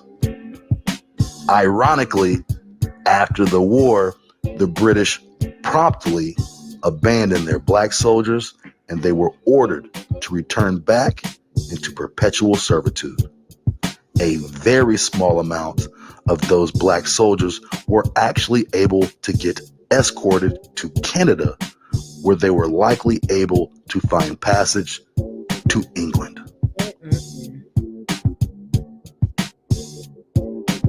That's why you rather fight. They renege, yeah, just because they renege. That's why I don't blame them people for fighting. Fuck all that. We damned if we do and we damned if we don't. We might as well fight these niggas. All that, and they abandoned them and made them go back into slavery. That's crazy.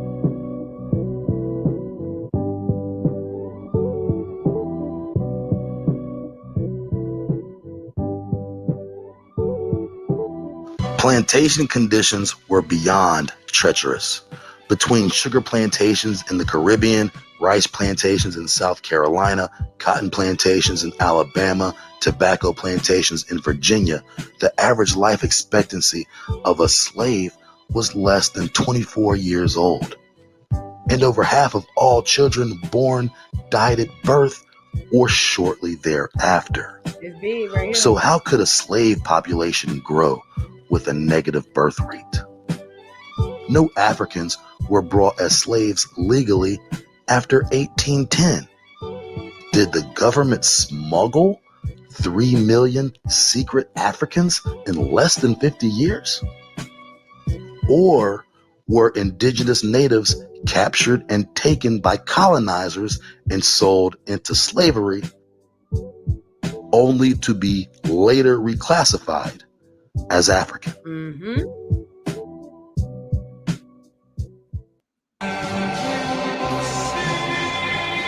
Here come Andrew. Here go your boy Drew.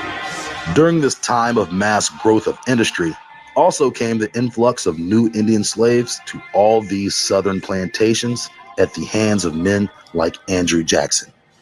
A notorious killer of Indians, Jackson was said to chop down women and children with a bloody axe just because he enjoyed it. Jackson was also a wealthy slave owner himself and represented both the rich and common white man. These Southerners wanted to push all Indians by force out of the remaining territories they still inhabited. Harboring a severe hatred for Indians, Jackson and Southern whites pushed legislation to pass the Indian Removal Act. For joining up to fight against the Indians, Jackson promised to reward any poor white with regentrified Indian land.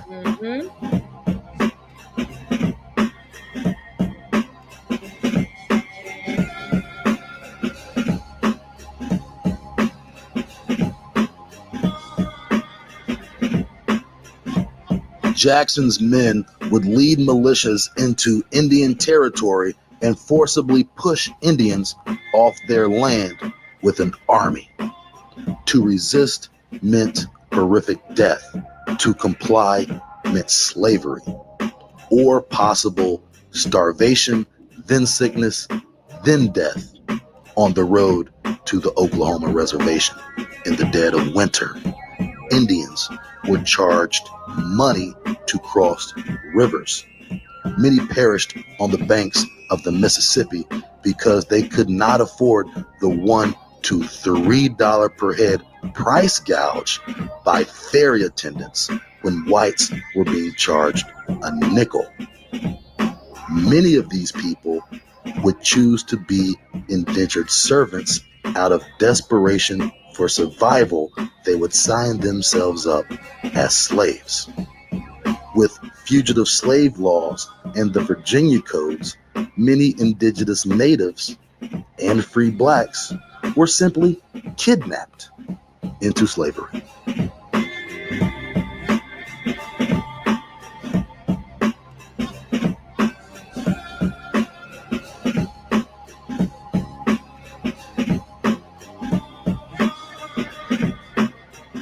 Ridiculous, right?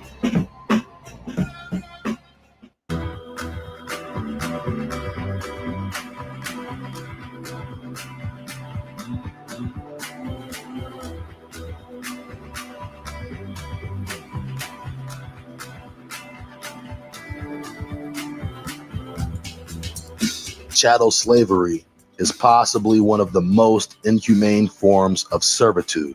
It implies that a slave is no more valuable than a head of cattle. This was the form of slavery that American Black Indians had to endure, worked to death in the hot, muggy heat of the Southeast United States, captive on their own land, tilling the earth, breaking their back for their oppressor and master. The slave trade was extremely profitable for both areas of the country, North and South.